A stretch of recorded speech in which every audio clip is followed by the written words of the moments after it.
My wife looked me in the eye and said she wanted the house, the cars, the art collection, everything except our son. My lawyer begged me to fight to drag her through court for every penny. Instead, I looked at her valid demands and said, "Give it all to her." Everyone thought I had lost my mind, or that old age had finally made me soft. At the final hearing, I signed over assets worth millions without blinking. She smiled that victorious shark-like smile she used when she spent my money. She thought she had stripped me bare until her lawyer leaned in and whispered 5 words that turned her face ghost white. She had no idea she was standing on a trapdoor I built 20 years ago. But before I tell you how she lost everything, let me take you back to the morning my life shattered. If you have ever felt the cold steel of betrayal from the person who sleeps next to you, hit the like button and subscribe because this story is for you. It started on a Tuesday morning in Malibu. The Pacific Ocean was calm that day, a sheet of gray steel stretching out to the horizon visible through the floor-to-ceiling glass walls of our breakfast nook. I was 70 years old, and I had spent 40 of those years building an empire of concrete and glass across America so that I could sit right here and drink my Colombian dark roast in peace. The silence in the house was usually my favorite part of the day. But that morning, the air felt heavy, almost electrical, like the atmosphere before a lightning strike. I was buttering a piece of toast, listening to the rhythmic sound of the waves crashing against the pillars of our deck, when the silence was broken not by a greeting, but by a heavy thud. A thick manila envelope landed directly on my plate, cracking the porcelain and sending my coffee flying across the table. The dark liquid soaked into the Italian silk tablecloth, spreading like a fresh bruise. I did not jump. I did not yell. In the real estate game, panic is the first sign of weakness, so I simply picked up my linen napkin and began to dab at the spill, calmly watching the brown stain expand. I looked up. Veronica stood on the other side of the table. She was 48 years old and beautiful in that sharp, manufactured way that costs $10,000 a month to maintain. She was wearing her tennis whites, even though I knew she hadn't played a set of tennis in 3 years. Her eyes were hidden behind oversized designer sunglasses, but I could feel the coldness radiating from them. She did not ask if I was okay. She did not apologize for the mess. She simply crossed her arms and said, "Harrison, I am done. I want a divorce." I slowly placed the soiled napkin on the table. I had sensed this coming for months. The late nights, the whispered phone calls, the way she pulled away every time I tried to touch her hand. But hearing it out loud still felt like a punch to the gut. I took a breath and asked her what brought this on. She laughed a dry, humorless sound. "Look at you, Harrison. You are old. You are tired. You want to sit here and watch the waves and talk about history. I am still young. I have life to live, and I am tired of playing nursemaid to a man who is past his prime. I want my freedom." I nodded slowly, processing her words. She was right about the age gap. I never hid my age. When we married 10 years ago, she said she loved my maturity. She said she loved my wisdom. Now it seems she only loved the lifestyle my maturity could afford. I asked her what she wanted. She pointed a manicured finger at the envelope on the table. "It is all in there. My lawyers drafted it last night. I want this house in Malibu. It is my style, not yours anyway. I want the penthouse in Tribeca because I need a base in New York for Fashion Week. I want the vintage Porsche collection because, frankly, you are too slow to drive them anymore. And I want a lump sum cash settlement of $5 million. I looked at the house around me. This structure of steel and glass was worth $15 million easily. The penthouse was worth another 10. The cars were priceless. She was asking for nearly 80% of my liquid assets and property. She was trying to skin me alive. Most men would have exploded. They would have thrown the table over. They would have screamed about loyalty and gratitude. But I am not most men. I learned a long time ago that in a negotiation, the person who speaks first loses, and the person who shows emotion dies. I looked at the coffee stain, which had stopped spreading. I asked her a simple question. A question that should have been the first thing on her mind. What about Leo? Leo was our 16-year-old son. He was a quiet, sensitive boy who loved music and books more than business. He had my eyes and, unfortunately, his mother's insecurity. He worshipped Veronica, always trying to get her attention, always trying to be the cool son she wanted, but she always treated him like an accessory that had gone out of style. Veronica sighed the kind of sigh one makes when asked to do a tedious chore like taking out the trash. She adjusted her sunglasses and said, "That is the other thing, Harrison. You keep him." The air left the room. I felt my hands curl into fists under the table. I asked her to repeat herself, hoping I had misunderstood. She shrugged casually, picking at a piece of lint on her pristine white skirt. I said, "You keep the boy." Leo is 16, Harrison. He is practically an adult. He is moody, he is socially awkward, and frankly, he is depressing to be around. He drags me down. I am starting a new chapter, a vibrant, exciting chapter. I cannot be dragging a brooding teenager around Europe. He is too much like you. He is heavy. My heart hammered against my ribs, not from fear, but from a rage so cold it burned. She was discarding our son like he was a piece of furniture that didn't match her new decor. She wanted the house, the cars, the money, but the flesh and blood. Human being we created was just baggage. At that exact moment, the sliding glass door to the patio slid open. Leo was standing there. He was wearing his oversized headphones around his neck, holding a book. His face was pale. He had heard. He had heard his mother call him a burden. He had heard her trade him for a penthouse. Leo looked at her, his eyes wide with a mixture of shock and devastation.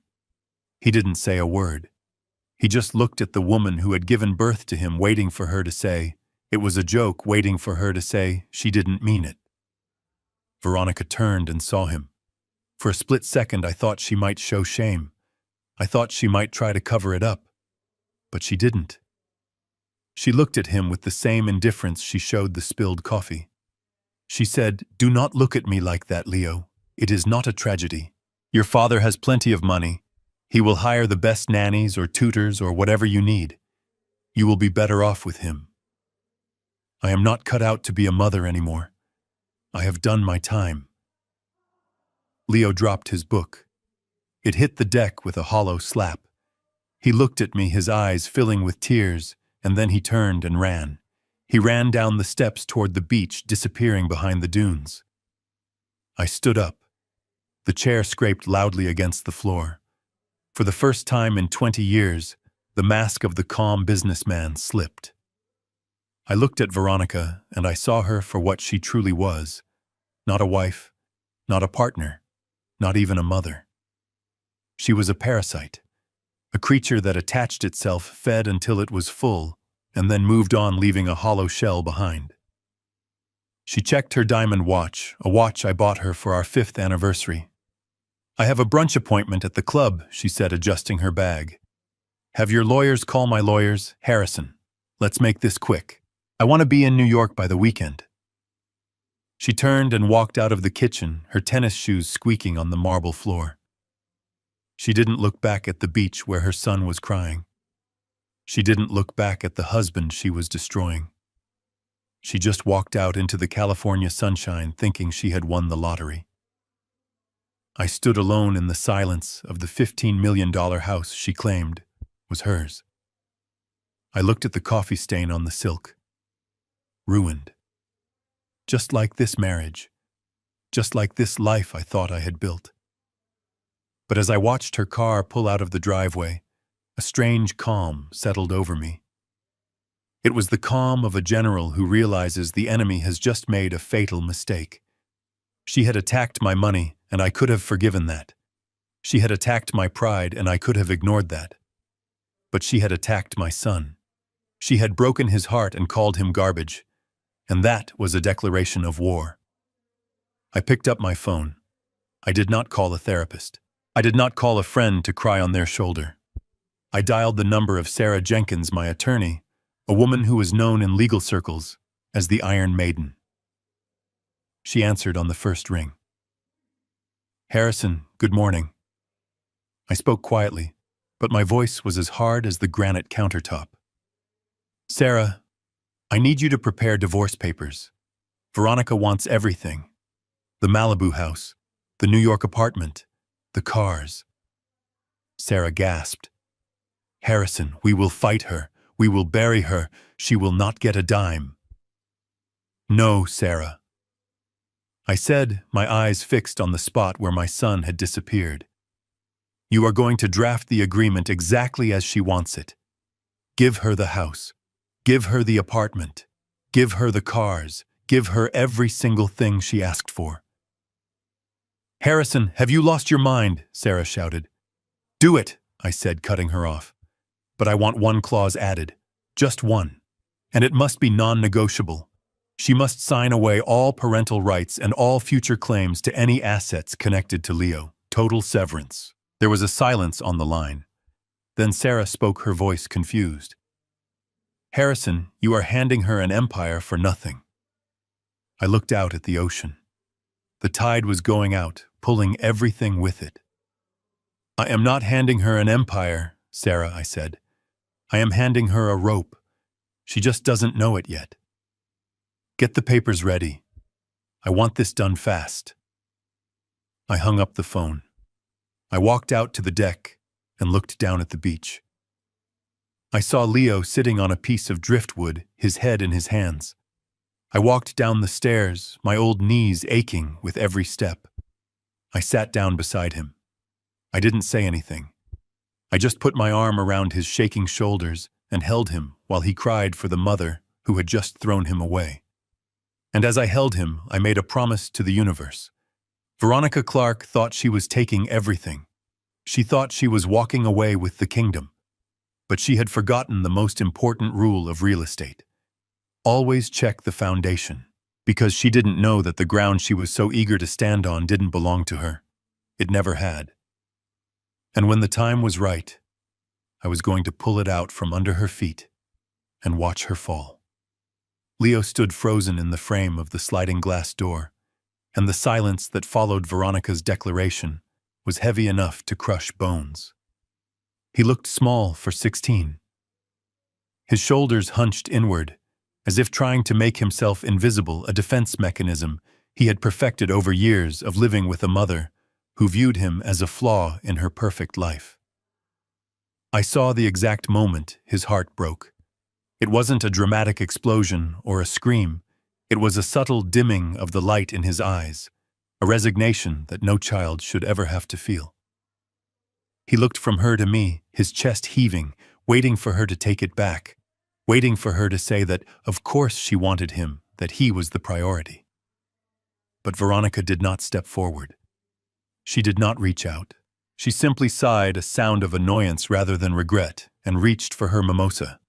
"Harrison, please handle him," she said, waving a hand dismissively towards our son.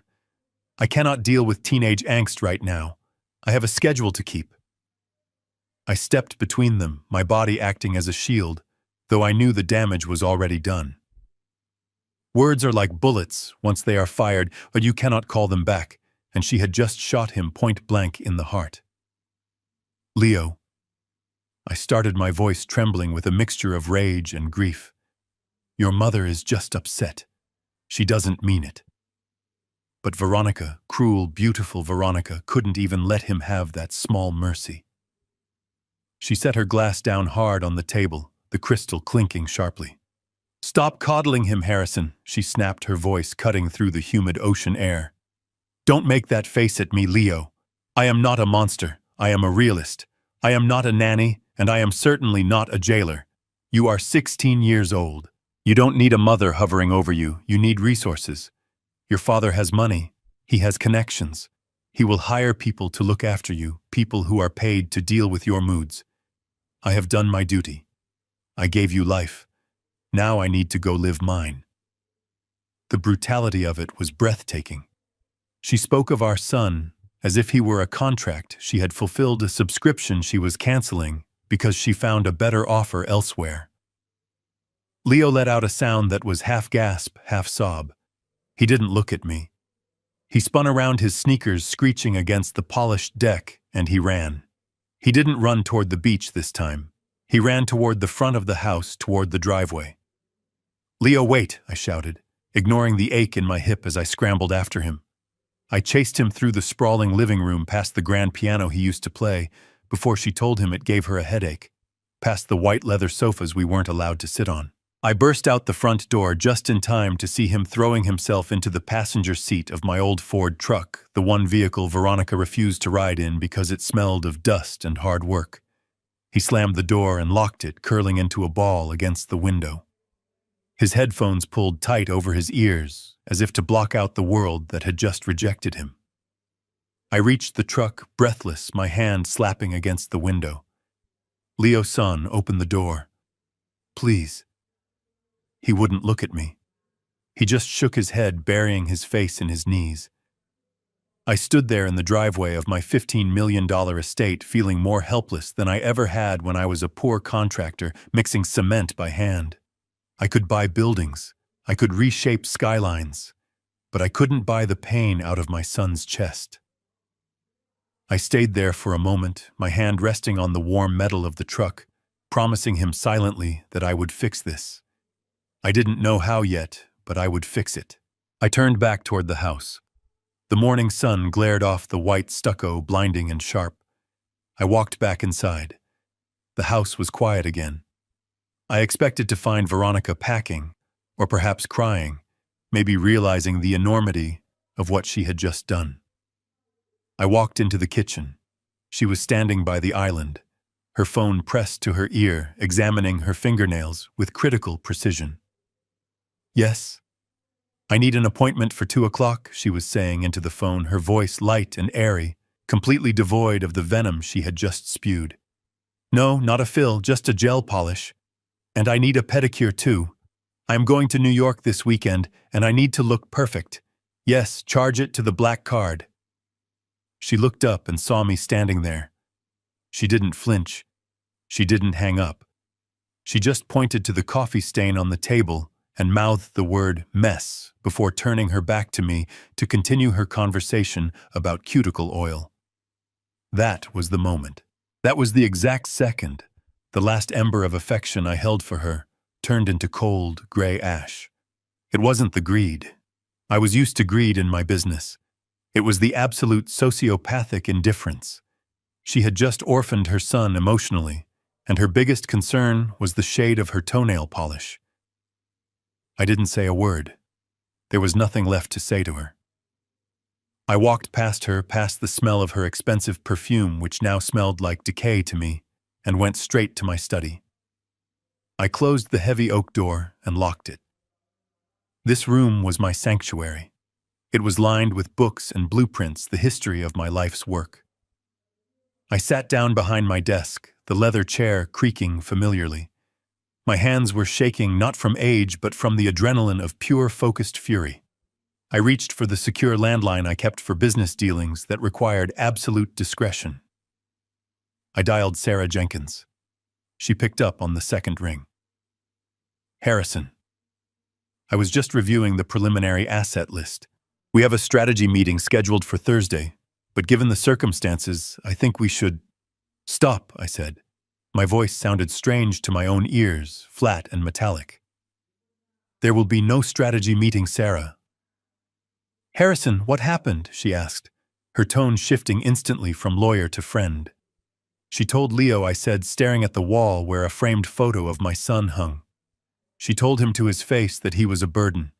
She told him I should hire people to deal with him because she was done. She is booking a manicure right now, Sarah. She is in the kitchen booking a manicure while our son is crying in the driveway." There was a silence on the line, heavy and stunned. Sarah had known us for years. She knew Veronica was difficult, but this was a new level of depravity.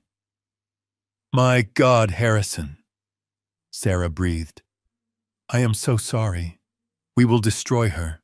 I will file for full custody on grounds of emotional abuse. We will tie her up in litigation for years. She won't see a dime of alimony." "No," I said, cutting her off. That is the old way. That takes too long. Leo needs this over now. He needs her out of his life before she can do any more damage. Then what do you want to do? Sarah asked. I took a deep breath, looking at the safe in the corner of the room. The safe that held the documents Veronica thought were just boring old deeds and contracts. Prepare the settlement agreement, I commanded. Give her everything she asked for. The Malibu house, the Tribeca penthouse, the vintage Porsches, the art collection, the liquid cash. Give it all to her. Harrison, you cannot be serious. Sarah shouted, her professional demeanor cracking. That is nearly 80% of your net worth. You are angry. You are not thinking clearly. You cannot just hand over $100 million worth of assets to that woman. I am thinking more clearly than I ever have in my life, I replied. I don't want to fight her for the house, Sarah. I want her to have it. I want her to have the keys in her hand. I want her to sign the papers thinking she has won the lottery. But why, Sarah asked, her voice trembling with frustration. Because I need her to sign one specific document, I said, leaning forward, my voice dropping to a whisper. In exchange for the assets, I want her to sign a full and irrevocable waiver of all parental rights and any future claim to Leo's estate or guardianship. I want her to legally sever herself from him.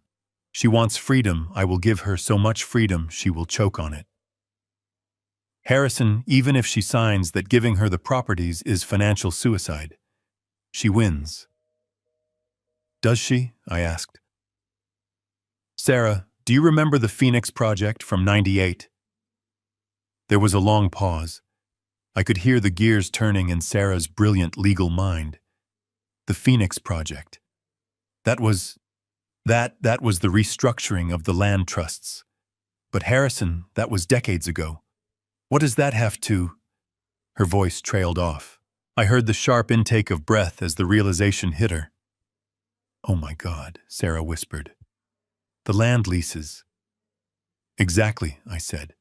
The leases expire at midnight on the day the divorce is finalized. But Harrison, she stammered, if the leases expire, and she owns the structures, but not the land, then she is trespassing, I finished for her. Sarah started to laugh. It was a nervous, incredulous laugh. Harrison, that is diabolical. She will be ruined. The tax implications alone. Do it, I said. Draw up the papers. Make them look standard.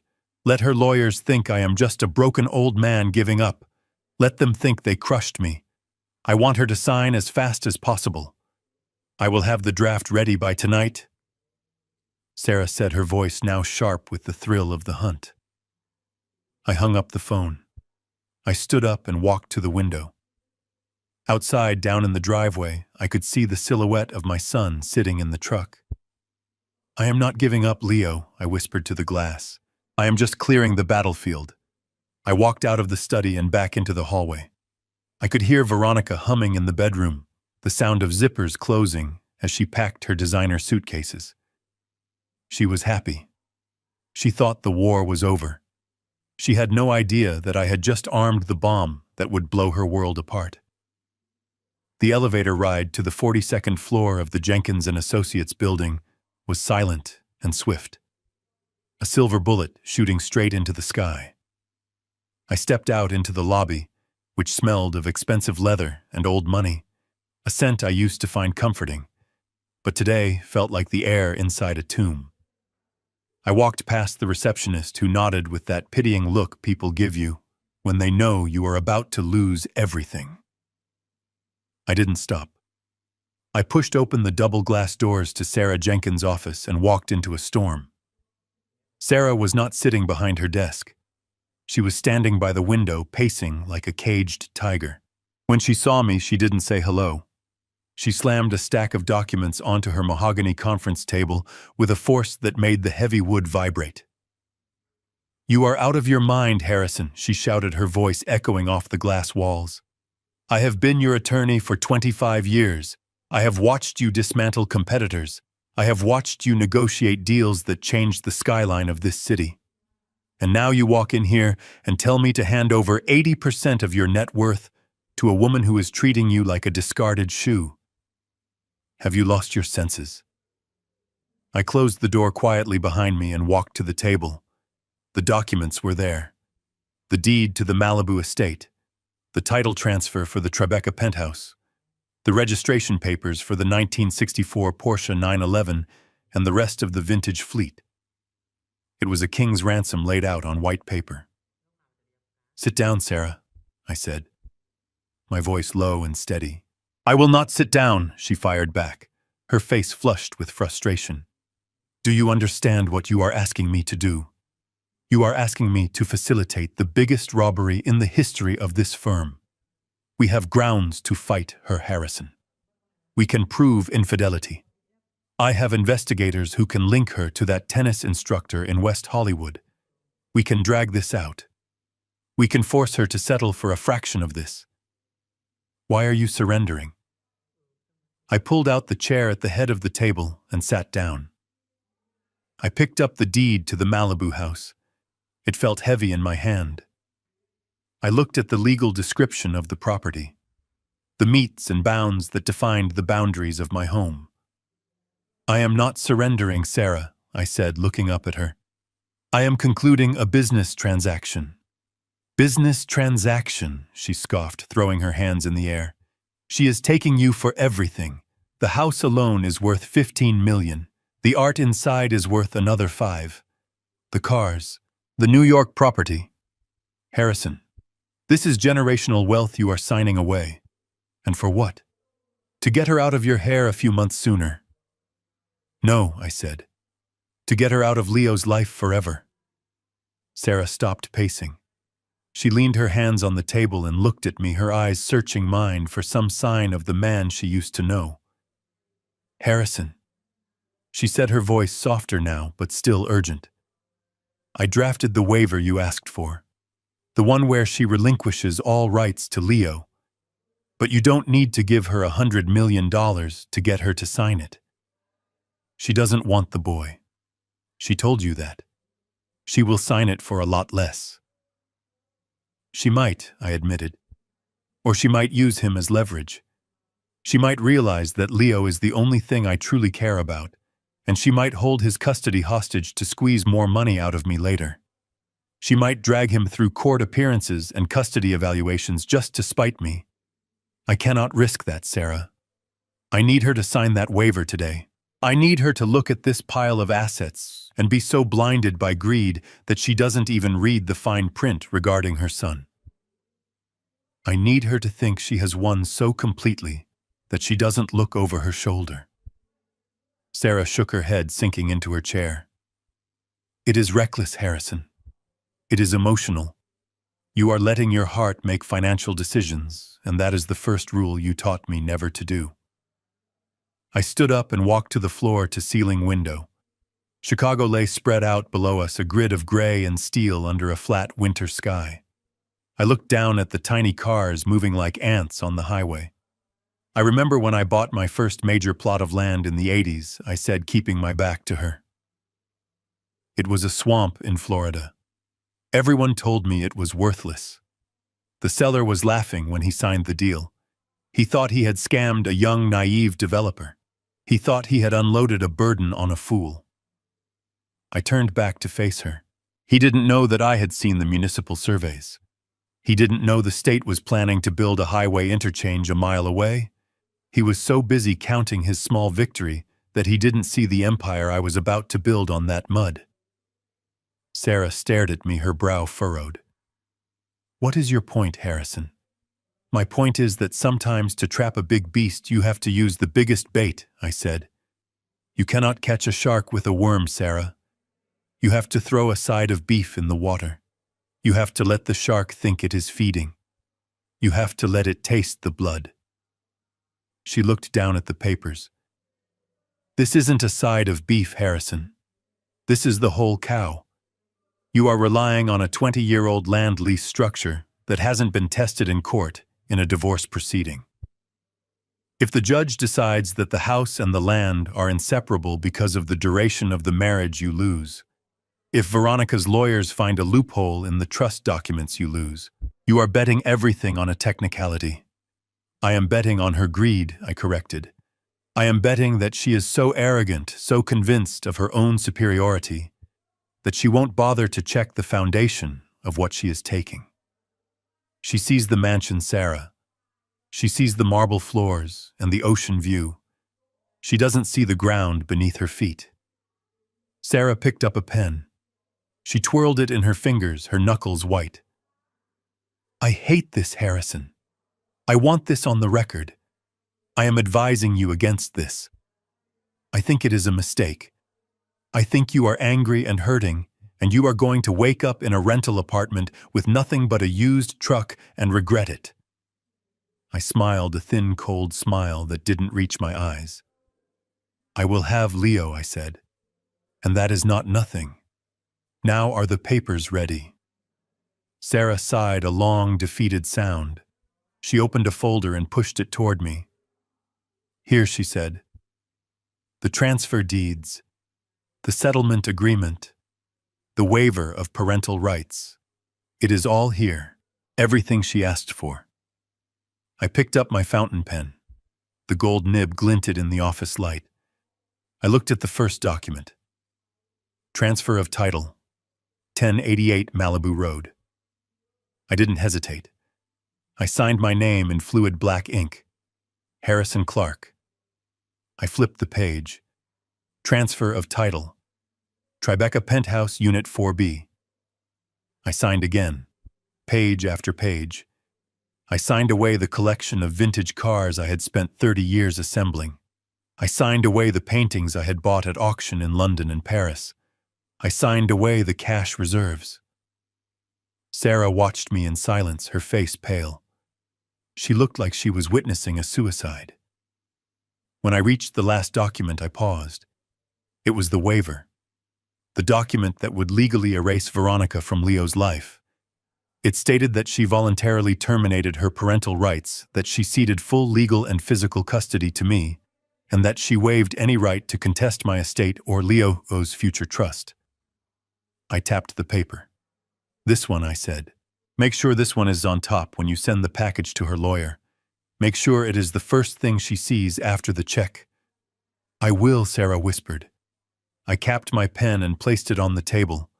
The sound was like a gavel striking. It is done, I said. Send it to Richard Sterling. Tell him I capitulated. Tell him I am old and tired and I just want it to be over. Tell him he won. Sarah gathered the papers, her hands shaking slightly. You are a terrifying man, Harrison Clark, she said. I buttoned my jacket and walked toward the door. Not yet, Sarah, I said without looking back. Not yet. But I am about to be. I walked out of the office and back into the elevator. As the numbers counted down, I felt a strange lightness in my chest. I had just given away my fortune. I was technically poorer than I had been since I was 22 years old. But as I walked out into the cold Chicago wind, I didn't feel poor. I felt dangerous. I pulled my phone from my pocket and dialed a number I hadn't called in years. It was a direct line to the trustee department of the First National Bank, the division that handled specialized, irrevocable trusts. This is Arthur, a dusty voice answered. Arthur. This is Harrison Clark, I said, watching the traffic flow by. Mr. Clark, it has been a long time. It has, I said. I am calling to confirm the status of the Phoenix Trust. Specifically, the ground leases for the Malibu and New York properties. There was a typing sound on the other end. Yes, I have the file right here. The leases were established in 1998 with a 25-year term. And the expiration date I asked, though I knew the answer by heart. Arthur paused. They expire tomorrow at midnight, Mr. Clark. Would you like to initiate the renewal process? The terms allow for a renewal at fair market value or... No, Arthur, I cut him off. Do not renew them. There was a silence on the line. I beg your pardon, Mr. Clark. If you do not renew, the trust is legally obligated to issue an eviction notice or demand a new lease at current commercial rates. the improvements on the land, the houses. They become liabilities to the structure owner if they don't have a valid ground lease. I know, Arthur, I said, watching a seagull fight against the wind. That is exactly the point. Prepare the notices.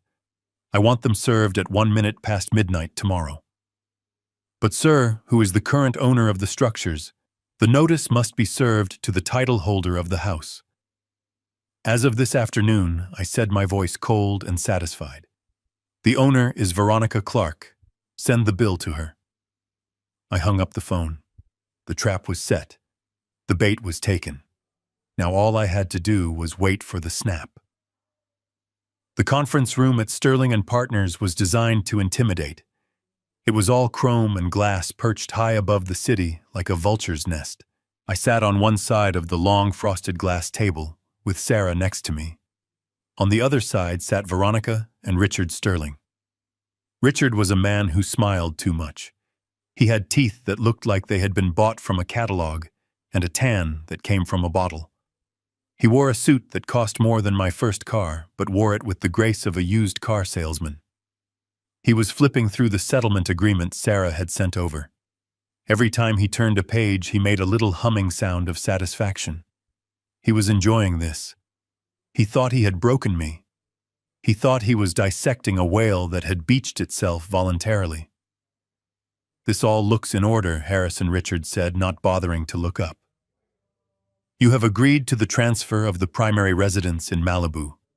You have agreed to the transfer of the Tribeca property, the vehicles, the art. It is a very generous offer. Surprisingly generous given the circumstances. He looked up, then his eyes narrowing slightly. He was looking for the catch. He was a predator, and predators know that meals rarely come free. But I gave him nothing. I sat with my hands folded on the table, my face a mask of weary resignation. I just want this over, Richard, I said. I am 70 years old. I don't have the energy for a war. I want peace. Veronica leaned forward. She smelled of vanilla and ambition. She looked at the papers as if they were a menu and she was about to order the lobster. It is the least you could do, Harrison, she said. After the years I gave you, the best years of my life. I didn't look at her. If I looked at her, I might lose my nerve. I might remember the way she looked at Leo that morning, and I might reach across the table and strangle her. So I looked at the water pitcher in the center of the table instead. However, Richard continued leaning back in his chair and tenting his fingers. My client feels that there are a few outstanding issues. Given the disparity in future earning potential and the lifestyle to which Mrs. Clark has become accustomed, we feel that a simple asset transfer is not quite enough to ensure her security. Sarah stiffened beside me. I could feel the heat radiating off her. Richard, Sarah said, her voice tight. We have given you everything. The real estate alone is worth $25 million. The cars are another $5 million. You are asking for blood from a stone. Richard smiled that oily smile again. We are asking for fairness, Sarah. Harrison is a legend. He can make more money. Veronica cannot. Therefore, we are adding 2 stipulations to the final agreement. First, we require Harrison to cover all legal fees for both parties. Sarah opened her mouth to object, but Richard raised a hand. And second, he said, dropping the hammer. We want a lump sum spousal support buyout. $2 million. Cash. Wired to Veronica's personal account within 24 hours of signing. Sarah slammed her hand on the table. Absolutely not, she shouted. That is extortion, Richard. We are walking. Harrison, get up. We are going to court. I didn't move. I watched Veronica. Her eyes had widened at the mention of the $2 million. It was a number she understood. It was tangible. It was shopping sprees in Paris. It was freedom. She was practically vibrating with greed. $2 million, I said softly. Yes, Richard said, confident now. $2 million. Or we don't sign today. We drag this out. We depose you. We audit your books going back 30 years. We make your life a living hell, Harrison. I looked at Sarah. She was red in the face, ready to fight to the death for me. She was a good lawyer, a good friend, but she didn't know the endgame. Sit down, Sarah, I said. Harrison, don't you dare, she warned. I turned to Richard. I will pay the legal fees, I said, and I will pay the $2 million. Veronica let out a little squeal of delight. She grabbed Richard's arm, squeezing it. Excellent, Richard said, pulling a pen from his pocket. Then we have a deal. Not yet, I said. Richard paused, the pen hovering over the paper. I have one condition, I said. Richard sighed. I told you, Harrison, we are not negotiating the house or the... It has nothing to do with the money, I interrupted. It has to do with the boy. Veronica's face darkened. What about him? I reached into my briefcase. I pulled out the single document I had drafted myself the night before. It was simple, brutal, and final. I placed it on the table and slid it toward her. This is a waiver of parental rights, I explained. It states that you voluntarily and irrevocably terminate all legal and physical custody of Leo Clark. It states that you waive any right to make medical or educational decisions for him. And most importantly, it states that you waive any future claim to his estate, his trust funds, or any assets held in his name now or in the future. You walk away, Veronica, completely. You never call him. You never visit him. You are not his mother anymore. You are a stranger. The room went silent. Even Richard looked uncomfortable.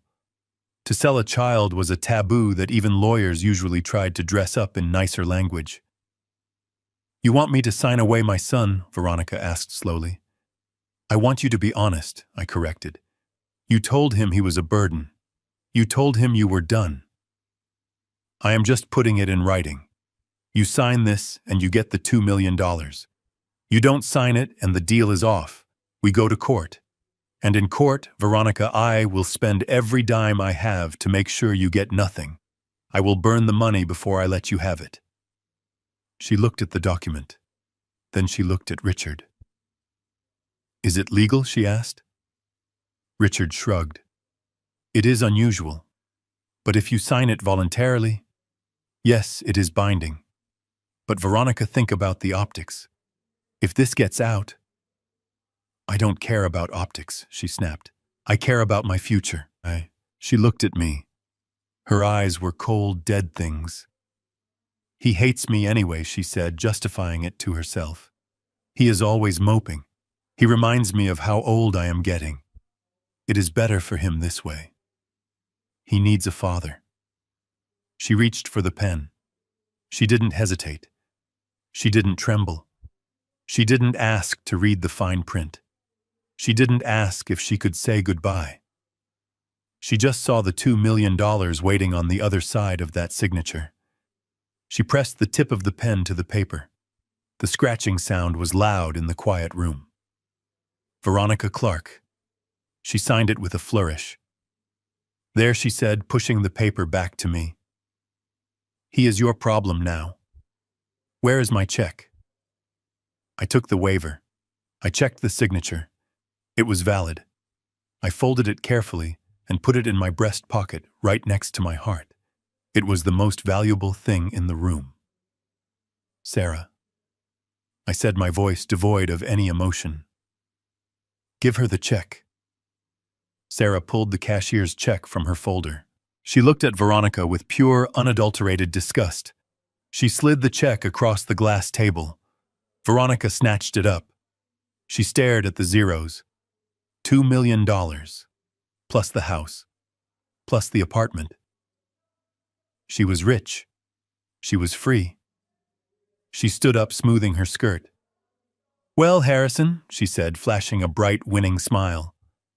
I suppose this is goodbye. No hard feelings, right? It was just business. I looked at her. I looked at the woman who had just sold her child for the price of a condo. Yes, Veronica, I said. Just business. Richard stood up, shaking my hand. A pleasure doing business with you, Harrison. You are a gentleman. I stood up. I felt heavy and light at the same time. Enjoy the house, Veronica, I said. It is a beautiful structure. I will, she said, already texting someone on her phone, probably the tennis instructor. I am going to throw a huge party this weekend. A housewarming. You are not invited, of course. Of course, I said. I turned and walked out of the conference room. Sarah followed me, her heels clicking rapidly on the floor. We got into the elevator. The doors closed, shutting out the sight of Veronica's victory lap. Sarah looked at me. She was shaking. That was the most horrific thing I have ever seen, she whispered. She didn't even blink, Harrison. She sold Leo. I nodded, watching the floor numbers drop. She did, I said. And in doing so, she just sealed her own fate. What do you mean? Sarah asked. I touched the pocket where the waiver sat. She thinks she stripped me of my assets, Sarah. She thinks she took the house and the land and the future. But she forgot one thing.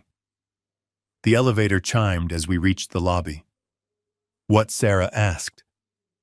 I stepped out into the lobby. She forgot to ask who owns the ground. I said. I walked out into the street. The sun was setting, painting the city in shades of blood and gold. It was done. She had the house. I had the boy. And in 24 hours, the clock on the Phoenix Trust would strike midnight.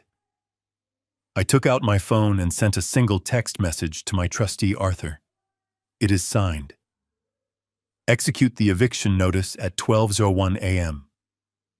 I put the phone away. I needed to go home.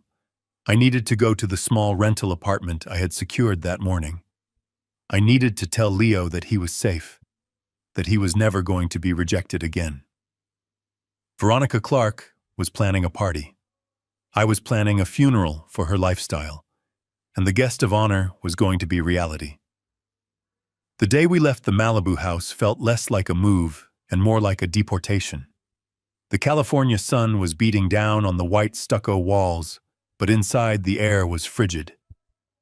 Veronica stood in the center of the grand foyer, holding a clipboard like a prison warden conducting a final cell inspection.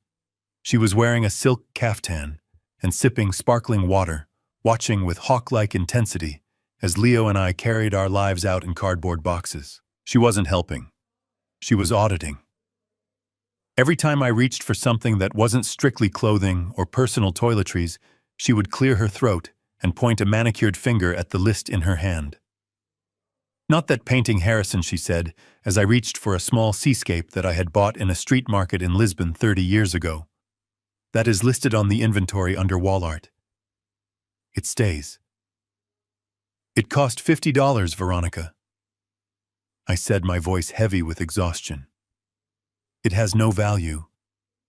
It has aesthetic value, she corrected, marking something on her clipboard. It ties the room together. Leave it. I put the painting down. I didn't fight. I couldn't fight. Every minute I spent in that house was a minute that shaved a year off my life. I just wanted to be gone. I wanted to take my son and vanish before I lost my composure and did something that would ruin the plan. I walked to Leo's room. He was packing his books, his hands moving with a slow, heavy sadness that broke my heart. His room, which used to be his sanctuary, was now just a collection of assets owned by his mother. She had already tagged his gaming computer and his television with little blue stickers that meant, "Do not remove." "Just the clothes, Leo," I said gently, "and the books. Leave the rest. We will buy new things, better things." He looked at me, his eyes red. "It isn't about the things, Dad. It's that she wants them more than she wants me. She wants my TV, but she doesn't want me to watch it." I pulled him into a hug. "I know, son. I know. But we are leaving, and that is the most important thing. We are escaping." We carried his boxes out to the driveway. My 1998 Ford F-150 was parked there, the only vehicle Veronica hadn't claimed in the divorce, because she said it looked like something a gardener would drive. It was rusted, the suspension was shot, and the air conditioning hadn't worked in a decade, but it was mine. It was the only thing on this property that was truly mine anymore. We were loading the last of the boxes into the truck bed when I heard a commotion from the living room. I dropped the tailgate and ran back inside. Leo was standing by the grand piano in the corner of the living room. It was a Steinway vintage 1920s with chipped keys and a scar on the lid where I had dropped a candlestick years ago. It wasn't the most expensive item in the house, but it was the soul of the room. My father had taught me to play on that piano. I had taught Leo to play on that piano. It was the only thing that had ever brought us peace in this house. Leo had his arms wrapped around the bench, trying to drag it toward the door. He was straining, his face flushed with effort and desperation. Veronica was standing in front of him, blocking his path. She wasn't shouting. She was smiling, that tight, condescending smile that made me want to scream. "Put it down, Leo," she said, taking a sip of her water. "You are scratching the floor." "It is mine," Leo shouted, his voice cracking. "Grandpa gave it to Dad. Dad gave it to me. You don't even play. You hate music." "It doesn't matter if I play," Veronica said coolly. "It is listed as a furnishing in the primary residence. The settlement agreement your father signed yesterday transfers all furnishings to me. It stays." Leo looked at me as I entered the room. "Dad, tell her. Tell her it's ours. We can't leave it. It's Grandpa's." I looked at the piano. I looked at the woman standing in front of it. She didn't want the piano. She probably couldn't even tell the difference between a middle C and a door hinge. She wanted it because Leo loved it. She wanted it because taking it hurt him, and hurting him was her way of proving she had won. It was a power move, pure and simple. I walked over to Leo. I put my hands on his shoulders. I could feel him trembling. "Leo," I said softly, "let it go." "But Dad," he pleaded, tears spilling onto his cheeks. "It is just wood and wire, son," I said, staring hard at Veronica. "It is just a thing. We carry the music in our heads. She can keep the box. She can keep the silence." Veronica laughed. "That is very poetic, Harrison. But yes, I will keep the box. It looks good in this corner. Now please get this junk out of my house. I have decorators coming at 2. I steered Leo away from the piano. He resisted for a moment, his fingers trailing over the ivory keys one last time, and then he slumped against me, defeated. We walked out of the living room, leaving the ghost of my father and the music of our past behind. We walked out the front door into the blinding heat. We climbed into the old truck. The cab smelled of stale coffee and gasoline, a stark contrast to the lavender-scented air of the mansion. I started the engine. It coughed, sputtered, and then roared to life with a defiant growl. Veronica stood in this doorway, framed by the massive oak columns. She looked like a queen surveying her conquered lands. She waved a tiny mocking flutter of her fingers. "Goodbye, boys," she called out. "Don't be strangers. Actually do. It is better for everyone." I put the truck in gear. I didn't wave back. I didn't flip her off, though the urge was strong. I just looked at her one last time. I looked at the house she was so proud of. I looked at the land she was standing on. Leo was crying silently in the passenger seat, looking out the side mirror as his childhood home receded into the distance. I reached over and squeezed his knee. "Don't look back." "Leo," I said, "we are not going that way." The heavy iron gates of the estate swung shut behind us with a final metallic clang. We were out. We were homeless in a sense. We were stripped of our status, our luxury, our comfort. To the world we were losers driving a rust bucket away from a palace. But as I turned onto the Pacific Coast Highway, merging into the traffic of ordinary people living ordinary lives, I felt a strange vibration in my chest. It wasn't panic.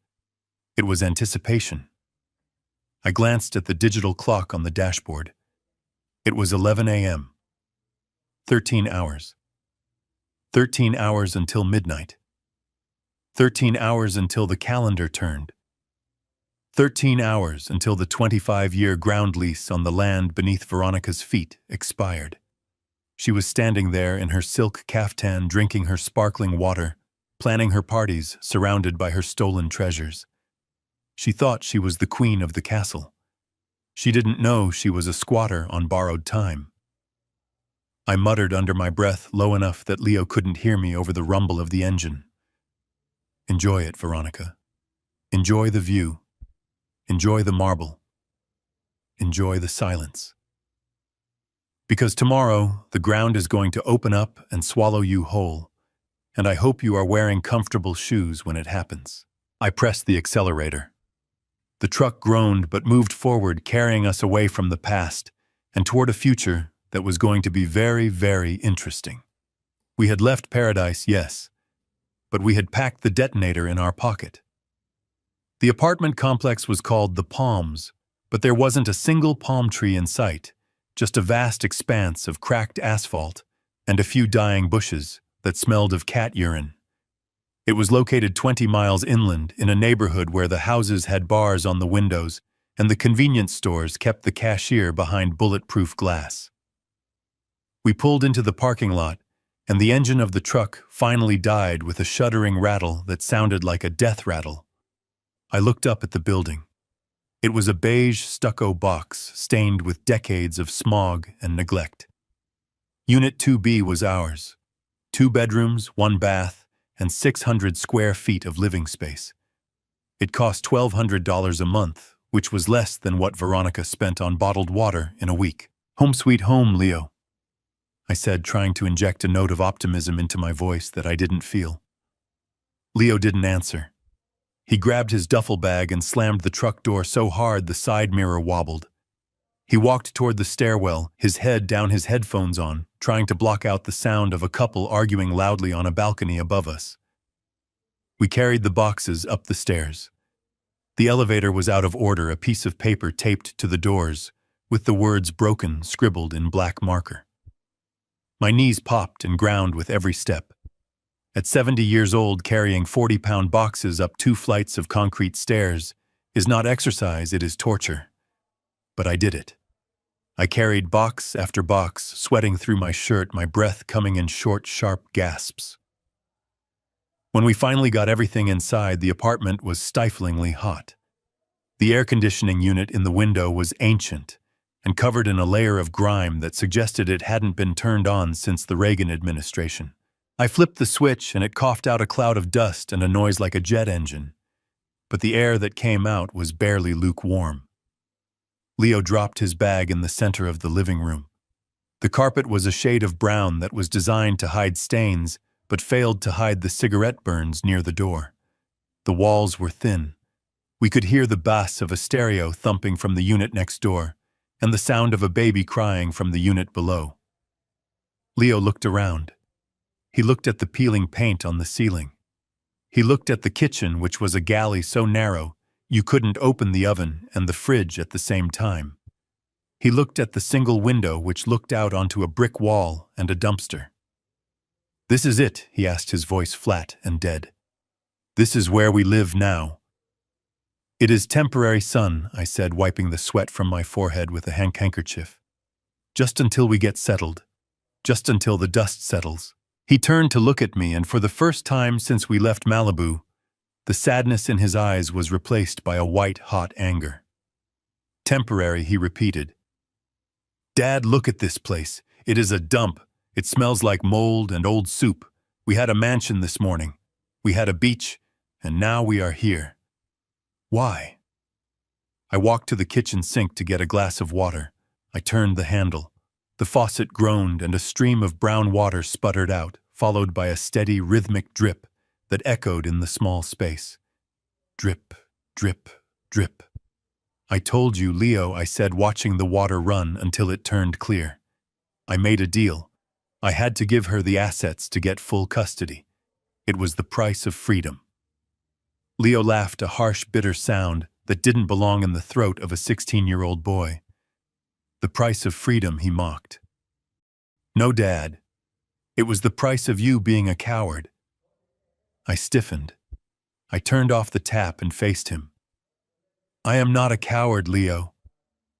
Yes, you are, he shouted, his hands balling into fists at his sides. You are Harrison Clark. You built half the city. You are a billionaire. Or you were. You let her walk all over you. You let her take everything. You let her take my piano.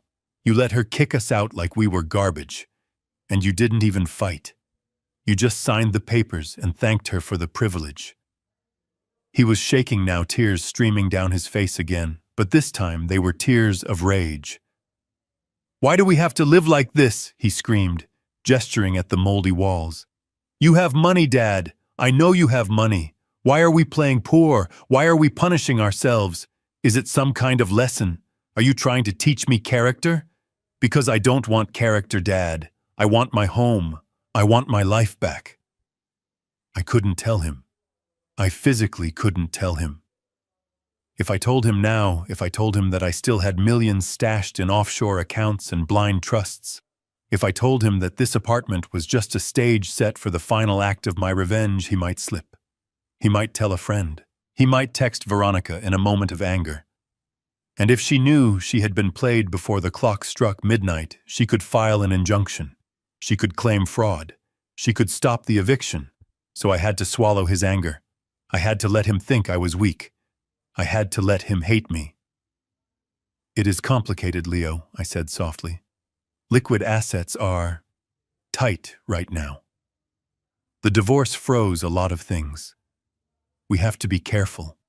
We have to be frugal. Frugal, he spat the word out like poison. This isn't frugal. This is pathetic. She won, Dad. Don't you see that? She is in our house drinking her wine, laughing at us, and we are here listening to the neighbors fight. She won, and you let her win because you were too scared to stand up to her. He picked up a cardboard box, his box of books, and threw it across the room. It hit the wall with a heavy thud and split open, spilling novels across the dirty carpet. I hate you, he whispered, his voice breaking. I hate her for leaving, but I hate you for letting it happen. You are supposed to be the strong one. You are supposed to be the protector. But you are just a weak old man. He turned and stormed down the short hallway to the second bedroom. He slammed the door so hard the pictures I hadn't even hung yet rattled in their boxes. I stood alone in the center of the living room. The silence that followed his outburst was worse than the shouting. I could hear his muffled sobs through the thin drywall. Every sob was a knife in my chest. To be called a coward by your own son, to see the disappointment in his eyes. It was a price higher than any check I had ever written. I walked to the window and looked out at the alley. A stray cat was picking through the garbage in the dumpster. I felt a kinship with it, scavenging for survival in a world that didn't care. I was hungry. I hadn't eaten since the toast I didn't finish that morning. I walked to the small refrigerator we had brought with us. It was empty, except for a pack of bologna, a loaf of white bread, and a jar of mustard I had bought at a gas station on the way here. I took out 2 slices of bread. They were dry. I peeled the red plastic casing off a slice of bologna. I spread the yellow mustard with a plastic knife because we hadn't unpacked the silverware yet. I stood at the counter and ate the sandwich. It tasted of salt and preservatives and poverty. Drip, drip, drip. The kitchen faucet was still leaking. It was a small thing, a washer that had worn out, a seal that had broken. But in the silence of the apartment, it sounded like a drumbeat. It was the sound of neglect. It was the sound of a life falling apart. I put the half-eaten sandwich down. I couldn't swallow it. I walked over to the toolbox I had brought in from the truck. It was an old red metal box, heavy and scratched, the same one I had used when I started my construction business 45 years ago. I opened it, and the smell of oil and metal wafted up a scent that reminded me of who I used to be. Before the suits, before the boardrooms, before the billions. I was a man who built things. I was a man who fixed things. I took out a wrench and a screwdriver. I walked to the sink. I didn't call a plumber. I didn't call a superintendent. I knelt down on the linoleum floor, my old knees protesting against the hard surface. I crawled under the cabinet into the dark, tight space beneath the sink. I turned off the water valve. I disassembled the faucet. I found the worn-out washer. It was brittle and cracked just like my marriage. I replaced it with a spare I kept in the box. I tightened the nuts. I checked the seals. My hands were covered in grease. My back ached. I was 70 years old, and I was lying on the floor of a cheap apartment, fixing a plumbing fixture that wasn't even mine. But as I worked, the noise in my head quieted. The pain in my chest eased just a fraction. This was a problem I could solve. This was something broken that I could make whole again. I crawled out from under the sink and turned the water back on. The stream was steady. I turned the handle off. Silence. No drip. No leak. It held. I washed my hands in the sink, scrubbing the grease from my knuckles with dish soap. I looked at my reflection in the dark window glass. I looked tired. I looked old. I looked exactly like the beaten man Veronica thought I was. But as I dried my hands on a paper towel, I glanced at my watch. 6 p.m., 6 hours left. Leo was crying in his room, thinking his life was over. Veronica was likely drinking champagne in Malibu, thinking her life had just begun. And I was here eating bologna and fixing pipes. Let them think I am broken, I thought. Let them think I am weak. Let Leo hate me for a night. It will make the redemption that much sweeter. I turned off the kitchen light, leaving myself in the darkness. I sat down on one of the unopened boxes and waited. I was good at waiting. I had waited 20 years for the market to turn. I had waited 10 years to buy the right parcel of land. I could wait 6 hours for the axe to fall. The ground beneath Veronica's feet was already trembling. She just couldn't feel it yet. But soon, very soon, she would feel nothing else. 2 weeks of living in the apartment had turned my hands rough and my patience thin. The faucet was fixed, but the walls still smelled of despair, and every morning I woke up to the sound of Leo trying to be quiet in the kitchen, making instant oatmeal with water because we were rationing the milk. It was a performance, a necessary theater of poverty, but that didn't make the reality of it any less grinding. I needed to maintain the illusion of total defeat just a little longer. I decided it was time to make an appearance in my old world. I put on my best suit. It was a charcoal gray Italian cut that used to fit me like armor, but now hung a little loose on my frame after weeks of stress and skipped meals. I drove the rusted Ford truck to the Coastline Club. It was the kind of place where deals were made over lobster thermidor, and the valet parking cost more than my current weekly grocery budget. I was meeting George, a city zoning commissioner I had known for 30 years. He was one of the few people who returned my calls after the news of the divorce settlement hit the grapevine. The valet looked at my truck with open disdain. He hesitated before taking the keys, as if he was afraid the rust might be contagious. I handed him a $5 bill, which was all I had in my pocket, and walked inside. The air conditioning hit me like a wall of money. The smell of truffle oil and expensive perfume filled my lungs, reminding me of everything I had voluntarily walked away from. I sat at a corner table with George. He looked uncomfortable. He kept checking his watch and glancing around the room, as if being seen with me might damage his credit rating. We ordered lunch. I ordered the soup. George ordered the steak. "So Harrison," George said, cutting into his meat, "I heard about the settlement. Total capitulation. That does not sound like you." I took a sip of water. "I am tired, George. I just wanted to ensure Leo was taken care of. I wanted a clean break." George shook his head. "You gave her everything, Harrison. The rumor is you are liquidating assets just to pay the legal fees. People are saying you lost your touch, that you went soft. Let them talk, I said. Reputation is a currency, George, but peace of mind is an asset.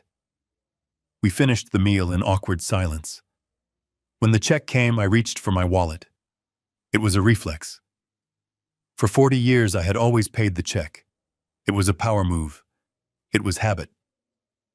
I pulled out my black Centurion card, the heavy titanium rectangle that used to open any door in the world. I handed it to the waiter. He took it with a smile and walked away. 2 minutes later, he returned. The smile was gone. He leaned down and whispered in a voice that was meant to be discreet, but sounded like a shout in the quiet restaurant. I am sorry, Mr. Clark. The card was declined. I felt the blood rush to my face. Of course it was declined. The accounts were linked to the assets I had transferred. Veronica had likely frozen or canceled the secondary cards the moment the ink was dry. I had forgotten. For a second, I had forgotten the game I was playing. I have another card, I mumbled, patting my pockets, knowing full well I didn't. I left my wallet in the "Do not bother, Harrison." The voice came from behind me. It was sharp and amused and familiar. I froze. The restaurant seemed to go silent. I turned around. Veronica was standing there. She looked radiant. She was wearing a new Chanel dress that I knew cost $6,000. Her hair was lighter, her skin glowing with expensive treatments. She looked like a woman who had just won the lottery, which essentially she had. Standing next to her was a man who looked like he had been manufactured in a gym. He was maybe 25 years old, with bleached blonde hair and a tennis shirt that was unbuttoned, one too many buttons. He was holding Veronica's hand, his thumb stroking her knuckles possessively. This was the tennis instructor, the man she was spending my fortune on. Veronica looked at the waiter and then at me. Her eyes were dancing with malice. "Put it on my tab," she said, waving her hand dismissively. "My husband, ex-husband, is having a bit of a liquidity crisis." The waiter looked uncomfortable. "Yes, Mrs. Clark. Thank you." She turned her gaze back to me. She looked me up and down, taking in the loose suit, the tired eyes, the gray stubble on my chin. She stepped closer, bringing a cloud of familiar perfume with her. "You look terrible, Harrison," she said loud enough for the tables nearby to hear. "I heard you are living in some squalid apartment complex inland." "Is that true?" I stood up. I wanted to maintain my dignity. "I am fine, Veronica," I said. "Thank you for lunch. I will pay you back." She laughed, and the tennis player laughed with her, a hollow, sycophantic sound. "Don't be silly," she said, reaching out and patting my cheek. "Consider it charity, a donation to the poor. Honestly, Harrison, it is pathetic. You used to be a titan. Now look at you. You can't even buy a bowl of soup." The restaurant was deadly quiet now. Everyone was watching. My old business partners, my social acquaintances, the people who used to beg for my time. They were all watching the old lion being kicked by the hyena. I looked at her hand on my face. I looked at the boy toy she had bought with my money. I looked at the smug satisfaction in her eyes. She thought this was the victory lap. She thought this was the moment she crushed me completely. I stepped back, breaking her touch. "You are very generous, Veronica," I said, my voice steady. "Enjoy your lunch." I turned to George. "I am sorry about this, George." George didn't look at me. He was looking at his steak, suddenly finding it very interesting. "No problem, Harrison," he mumbled. "Good luck." I walked out of the dining room. I could feel their eyes on my back. I could hear the whispers starting, the laughter rippling through the room. I walked past the host stand, past the bar where people turned to stare. I walked out into the bright, blinding sunlight of the valet stand. The valet brought my rusted truck around. It sputtered and backfired, a loud gunshot sound that made a woman waiting for her Mercedes jump. I climbed inside. The seat was hot. The air was stale. I sat there for a moment, gripping the steering wheel until my knuckles turned white. The humiliation burned in my chest like acid. To be pitied, to be laughed at, to have my wife pay for my meal with my own money while her lover watched. It was a level of degradation I had never experienced. But then I took a breath. I let the anger settle. I let it crystallize into something cold and hard. She had just confirmed everything. She was arrogant. She was careless. She was so busy enjoying her power that she wasn't watching her feet. She was spending money she didn't technically have on credit lines, secured by assets she didn't fully control. I reached into the glove compartment and pulled out a burner phone. It was a cheap, prepaid device, untraceable and secure. I powered it on. I dialed a number I had memorized weeks ago. It rang once. Yes, a voice answered. It was Arthur, the trustee. I looked back at the restaurant entrance. I could see Veronica and her tennis player walking in laughing like royalty. It is time, I said, my voice devoid of the shame I had just shown the world. Are you sure, Mr. Clark? Arthur asked. Once we initiate this, there is no going back. The notices will be filed with the county clerk immediately. The liens will be activated. The freeze on the ground assets will be absolute. I watched the valet parking a Ferrari. She just paid for my lunch, Arthur, I said. She called it charity. I understood, Arthur said. Initiating Phase 2. The eviction notices for the Malibu property and the New York penthouse will be served within the hour. The tax lien transfer notices for the land usage will follow by courier. Good, I said. And Arthur? Yes, sir. Make sure the process server knocks loudly. I want her to hear it over the sound of her own voice. I hung up the phone and snapped it shut. I threw it onto the passenger seat. I put the truck in gear and pulled out into traffic. The humiliation was gone. The shame was gone. All that was left was the cold, mechanical ticking of a clock that had just run out of time. Veronica thought I was pathetic. She thought I was finished. She didn't know that I was just the distraction. The real show was about to start, and the admission price was going to cost her everything she had. Back in the suffocating quiet of the apartment, I did not sleep. The humiliation at the restaurant had settled into a cold, hard knot in my stomach, but it was not fear, it was fuel. I waited until Leo's breathing in the next room evened out into the heavy rhythm of teenage sleep before I knelt down beside the stack of boxes in the corner. Veronica had supervised the packing with the eye of a vulture looking for carry-on, but she had only been looking for things that glittered. She wanted the silver, the crystal, the first editions.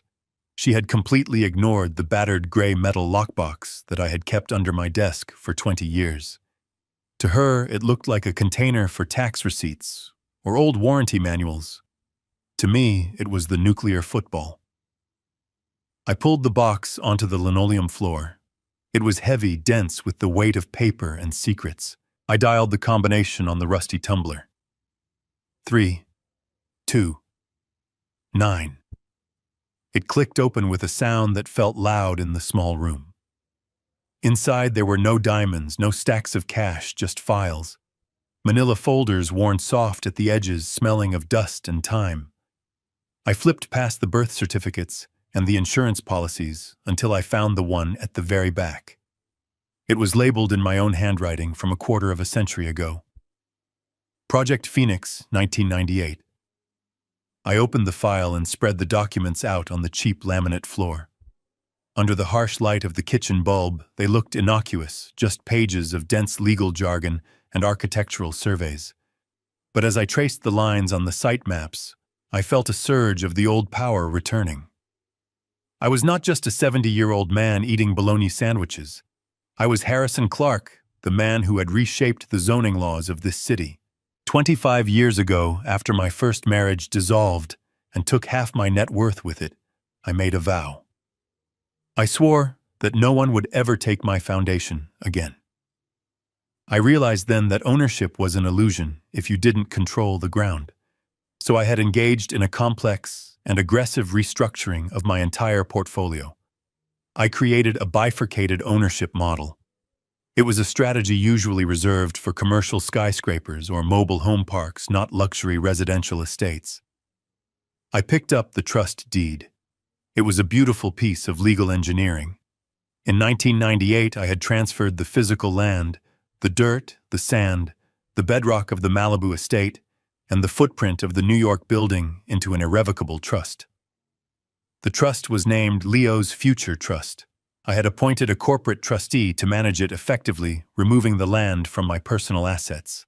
Then I had my personal holding company, which owned the physical houses, the wood, the glass, the marble sign, a 99-year ground lease with the trust. But there was a clause, a poison pill clause buried on page 47, section C, paragraph 4. It stated that in the event of a transfer of ownership of the physical structure to any party other than a blood descendant, the ground lease would automatically terminate not in 99 years, but at midnight, on the date of transfer unless renegotiated at current market rates. Veronica had the house. She had the deed to the structure. But she didn't own the sand it stood on. She was essentially a tenant who had just bought a very expensive tent on someone else's campground, and she hadn't paid the rent in 25 years. I looked at the date on the settlement agreement I had signed. Yesterday. The clock started ticking the moment the judge stamped those papers. "Dad, what are you doing?" I looked up. Leo was standing in the doorway rubbing sleep from his eyes. He looked at the papers spread out on the floor, like a war map. "Just working, son," I said, gathering the papers quickly. "Just checking some old records." He walked over and picked up one of the site maps. It showed the Malibu property line. "Is that the house?" he asked, his voice tight. "It is," I said. "Why do you have it?" Leo asked, dropping the paper as if it burned him. "It is hers now. We don't live there. We are never going back."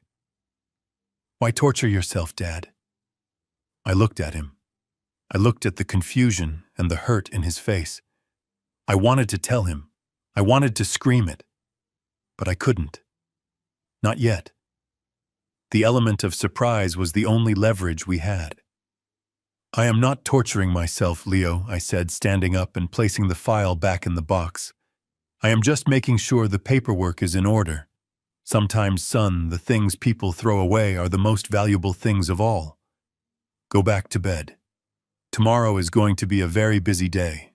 He looked at me skeptically, but he was too tired to argue. He shuffled back to his room. I waited until his door clicked shut, then I grabbed my jacket and the metal box. I needed to make a delivery. I drove the truck through the sleeping city. The streets were empty, the streetlights reflecting off the hood. I pulled into the parking lot of a 24-hour diner near the airport. It was the kind of place where truck drivers and shift workers ate pie at 3 in the morning. In the back booth, a man was waiting for me. He was older than me, with skin like parchment paper and a suit that looked like it was from another era. He was drinking tea and reading a newspaper with a magnifying glass. This was Arthur. He had been my personal banker and trustee for 40 years. He knew where every body was buried because he had dug most of the holes. I slid into the booth opposite him. I didn't say hello, I just placed the metal box on the table between us. Arthur looked at the box, then at me. His eyes were clear and sharp behind his thick glasses. "You look like hell, Harrison," he said, his voice raspy. "I feel like hell, Arthur," I replied. "But I am waking up." Arthur nodded. He tapped the box. "Is this it?" "This is it," I said. "The Phoenix file." Arthur opened the box and took out the trust documents. He didn't need to read them. He had drafted them with me. He ran his hand over the paper like he was greeting an old friend. "I received the electronic notification of the title transfer from your lawyer this afternoon," Arthur said. "The deed to the Malibu residence and the New York unit has been recorded in the name of Veronica Clark." I nodded, signaling the waitress for coffee. "It is done then."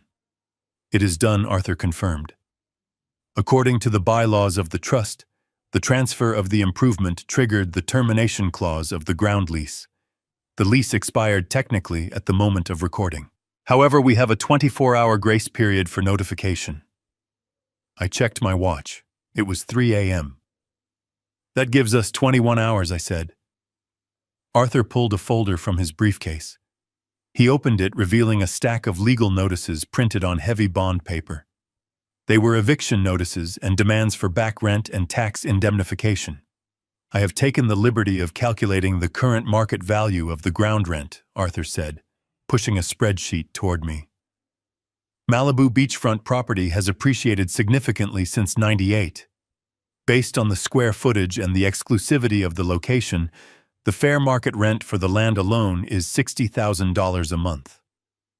I looked at the number. 60,000. It was staggering. And the taxes, I asked. Arthur smiled a dry, thin smile. Under the triple net terms of the original lease, the tenant is responsible for all property taxes on the land.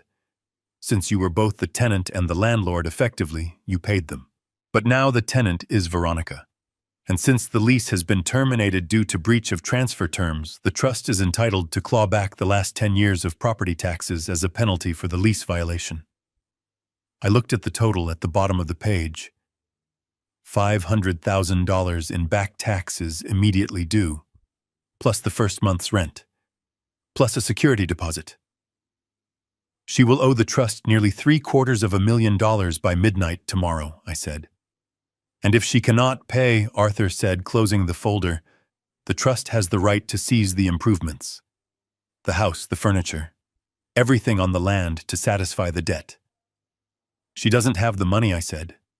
I gave her $2 million, but she has likely already spent half of it on paying off her own debts and putting deposits down on her new life. She won't have the liquidity. Then she will be evicted, Arthur said simply. It is a mathematical certainty. I took a sip of the black coffee. It was bitter and hot. Serve her, Arthur, I said. Serve her at 1 minute past midnight. I want her to be sleeping in that bed, thinking she owns the world when the doorbell rings. Arthur nodded. We have a process server on retainer. He is very discreet and very persistent. He will deliver the package to the Malibu address and the New York address simultaneously. I reached across the table and shook Arthur's hand. His grip was surprisingly strong. Thank you, Arthur, for keeping this safe, for all these years. Arthur looked at me, his expression softening slightly. You built a fortress, Harrison, he said. You just forgot to live in it. Now you are using the bricks to bury your enemies. It is a valid strategy. I stood up, taking the metal box back. It is not about burying her, Arthur, I said. It is about digging my son out. I walked out of the diner, leaving Arthur to his tea and his calculations. The sky was beginning to turn gray in the east. A new day was coming. The day Veronica Clark would find out that gravity is a very harsh mistress. I drove back to the apartment, feeling the vibration of the engine in my bones. I wasn't tired anymore. I was electrified. I had given her the rope. I had watched her tie the knot. Now all I had to do was kick the chair away. When I got back to the apartment, Leo was awake, sitting on the couch, staring at the wall. Where did you go? He asked, not looking at me. I went to work, Leo, I said, walking into the kitchen to make him breakfast. I went to get our life back.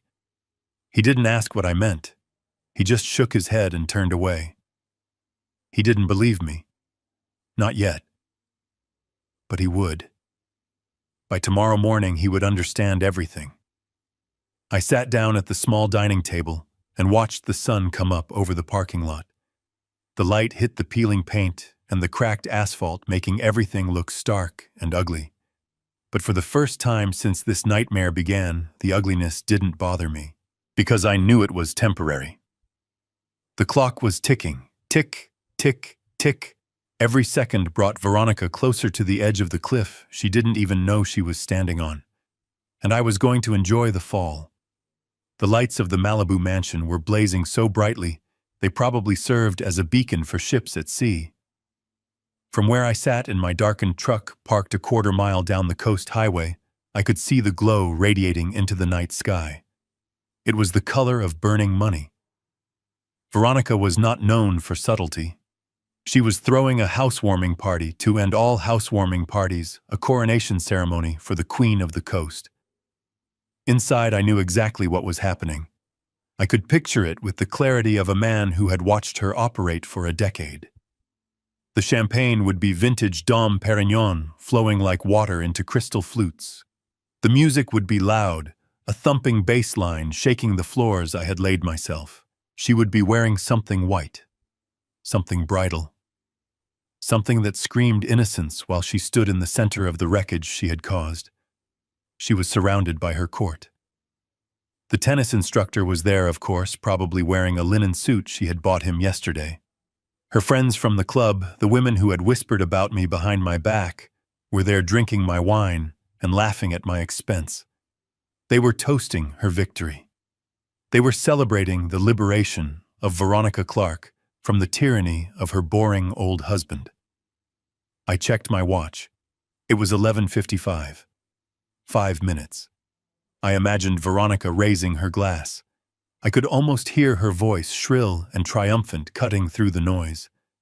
To me, she would be saying, "To the Queen of the Castle, to getting what we deserve." She had no idea how right she was. She was about to get exactly what she deserved. At the service entrance of the estate, a nondescript gray sedan pulled up. It wasn't a guest. It wasn't a caterer. It was a man named Mr. Henderson, not my accountant, but a process server Arthur had hired. A man who specialized in delivering bad news to people who didn't want to hear it. He checked his watch. He waited. He was a professional. He wouldn't knock a second before midnight. The law is precise, and so was he. Inside the house, the party was reaching its peak. Veronica was likely giving a tour, showing off the master bedroom, showing off the ocean view from the balcony, boasting about how she had negotiated the settlement. She would be pointing out the art on the walls, claiming she had curated it. She would be touching the marble countertops, claiming ownership over every square inch of stone and glass. Midnight struck. The 12th chime of the grandfather clock in the hall would have been drowned out by the music, but the doorbell was loud. It was a deep, resonant gong that echoed through the house. Veronica probably frowned. Who could be arriving at midnight? Perhaps a surprise guest. Perhaps a celebrity. She loved surprises when they were wrapped in gold paper. She walked to the door, her heels clicking on the foyer tiles. She opened it, expecting a gift. She found a man in a cheap suit holding a thick envelope. "Delivery for Veronica Clark," the man said, his voice flat and bored. Veronica laughed, a bubbly champagne-fueled giggle. "Oh, is it a singing telegram? Did Harrison send a final pathetic plea? Or is it from you girls?" She looked back at her friends who were crowding the hallway, curious about the late-night visitor. "Sign here, please," the man said, holding out a clipboard. She signed with a flourish. "Veronica Clark. The signature of the lady of the manor. The signature of the owner." She took the envelope. It was heavy, thick, official. The man didn't say congratulations. He didn't say enjoy the party. He simply turned and walked away, disappearing into the darkness. Veronica closed the door. She stood under the $10,000 chandelier, holding the grenade I had pulled the pin on 24 hours ago. "Open it," someone shouted. "Let's see what it is." She tore open the envelope. She pulled out the stack of papers. The top page was not a greeting card. It was not a check. It was a legal notice printed on heavy bond paper with the letterhead of the Leo Clark Future Trust. She squinted, trying to focus her eyes. The alcohol was making the words swim, but the header was bold and impossible to miss. "Notice of termination of ground lease and demand for immediate removal of improvements." She read it again. Termination. Removal. Improvements. The words didn't make sense together. She owned the house. She had the deed. I had signed it over. She flipped the page. Notice of delinquent ground rent and tax indemnification. Amount due immediately. $742,000. She started to laugh. It was a loud, incredulous laugh that made her guests smile uncertainly. "What is it?" Veronica, her tennis player, asked, coming up behind her and wrapping his arms around her waist. "Who is it from?" "It is a joke," she screeched, waving the papers in the air. "It is a prank. Harrison is trying to be funny. Listen to this, everyone." She cleared her throat, striking a dramatic pose.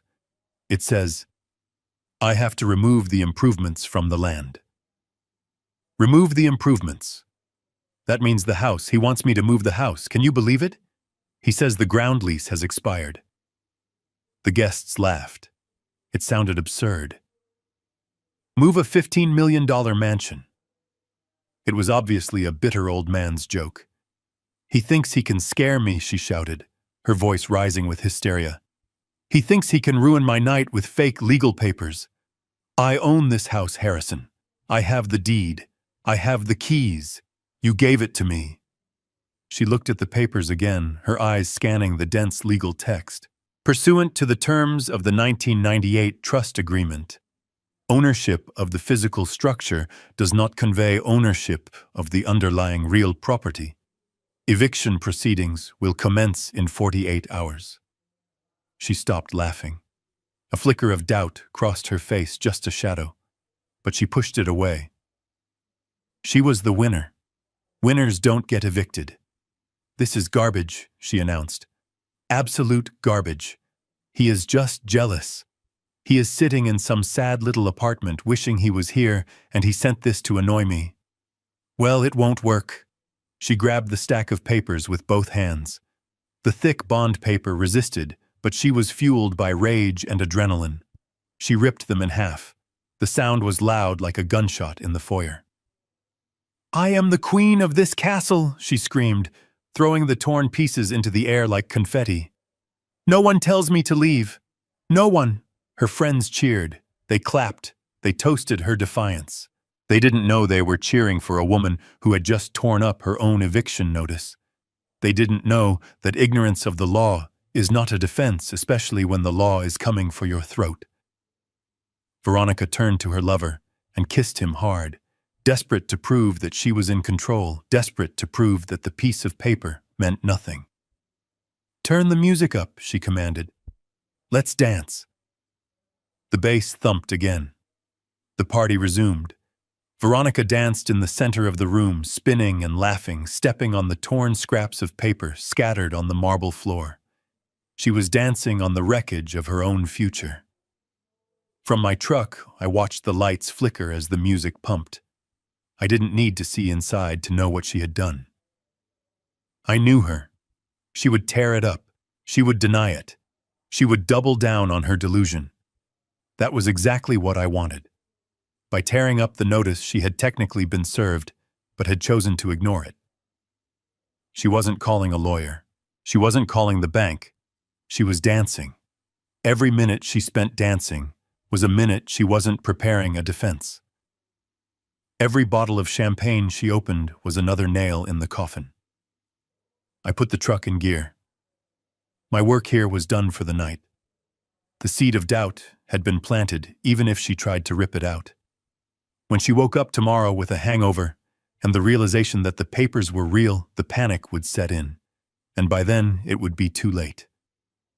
I drove away from the glow of the mansion back toward the dark reality of my apartment. But the darkness didn't feel heavy anymore. It felt like cover. It felt like strategy. Veronica was the queen of the castle for one more night. But the king had returned, and he had brought the chessboard with him. And she didn't even know she was already in checkmate. The courtroom was cold and smelled of floor wax and old wood, the distinct scent of a place where lives are disassembled and assets are divided. Veronica sat at the plaintiff's table looking less like a grieving divorcee and more like a avenging angel. She was wearing a black dress that cost more than my first 3 cars combined, and her face was set in a mask of righteous indignation. Beside her, Richard Sterling was arranging his papers with the confidence of a man who believes he has already won the lottery and is just waiting for the check to clear. They had sued me. It was a bold move. After tearing up the eviction notice at her party, Veronica had gone on the offensive.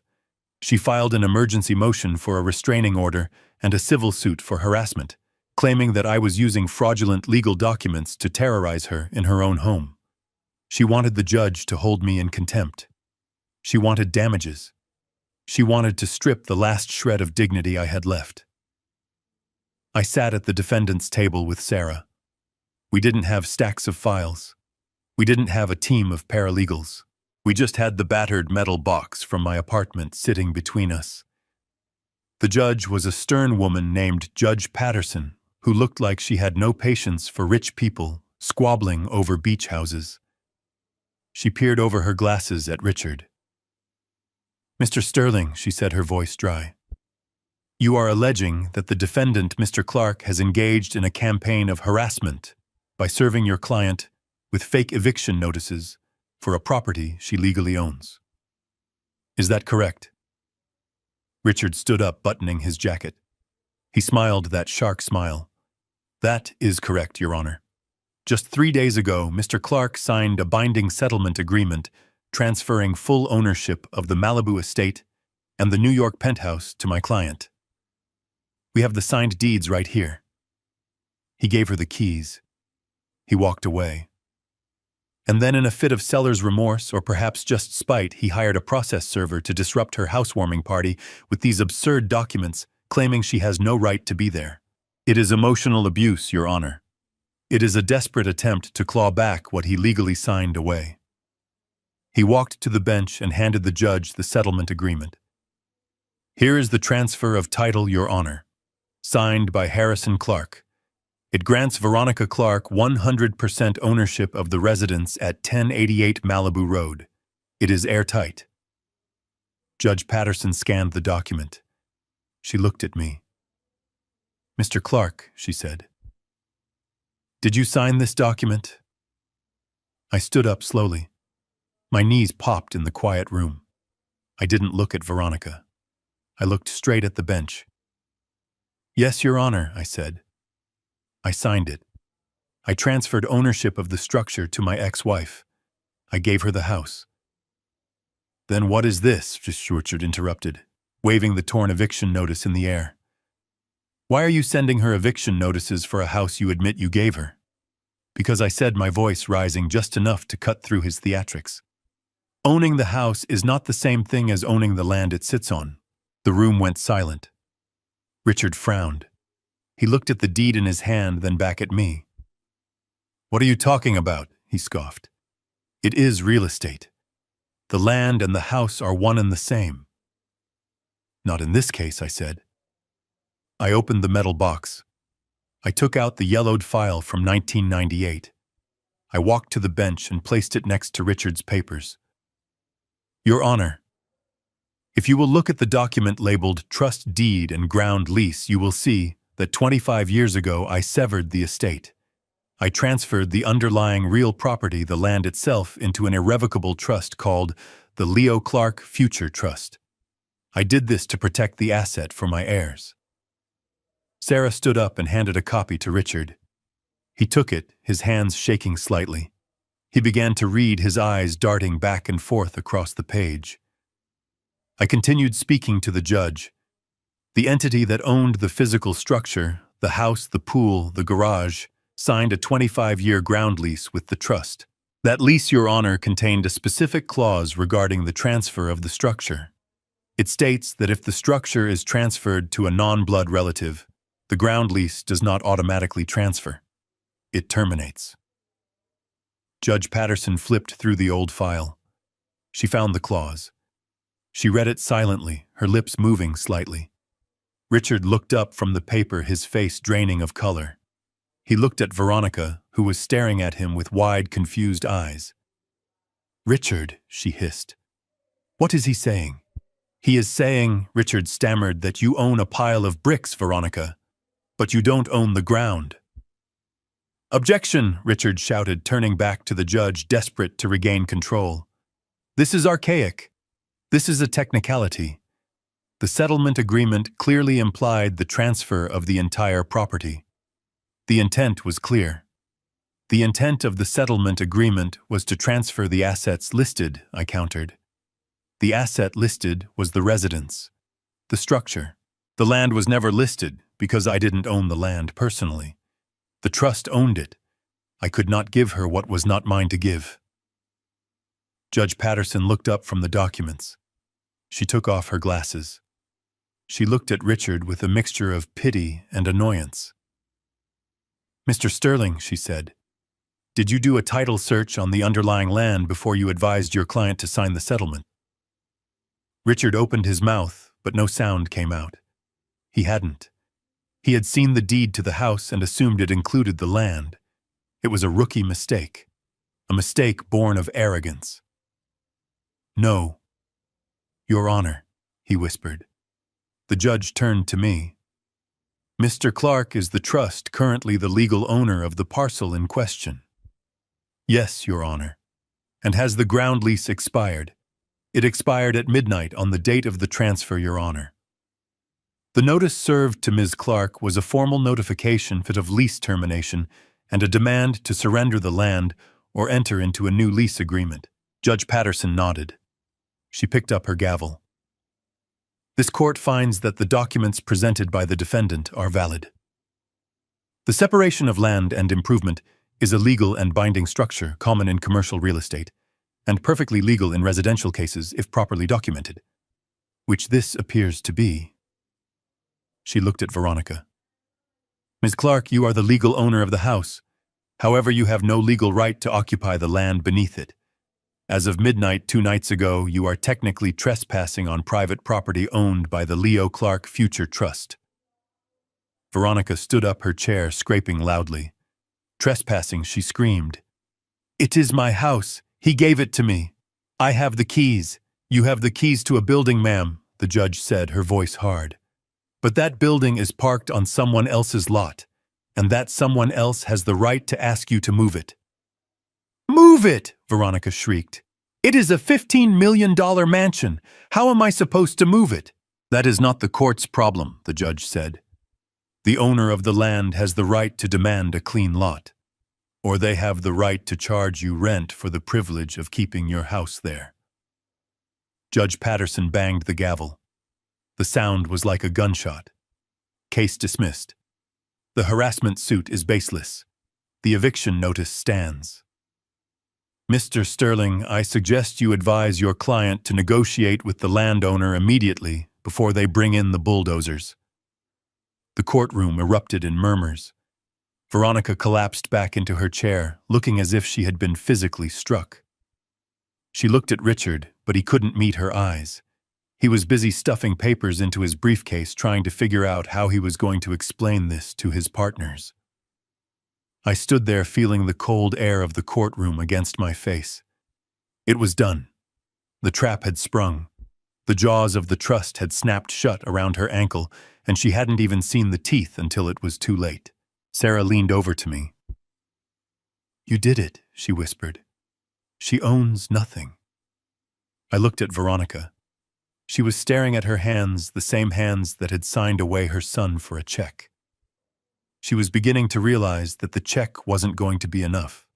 Not nearly enough. I walked over to their table. Richard stepped back as if I were radioactive. Veronica looked up at me, hatred and fear warring in her eyes. You tricked me, she spat. You old bastard. You tricked me. I didn't trick you, Veronica, I said, my voice calm. I gave you exactly what you asked for. You just didn't ask the right questions. I placed a card on the table in front of her. It was the business card for the trust administrator. Call him, I said. He has the new lease terms ready. She looked at the card. What terms? I smiled. Market rates. Veronica. Market rates. I turned and walked toward the door. I didn't need to stay for the aftermath. I knew what was coming next. The realization of the debt.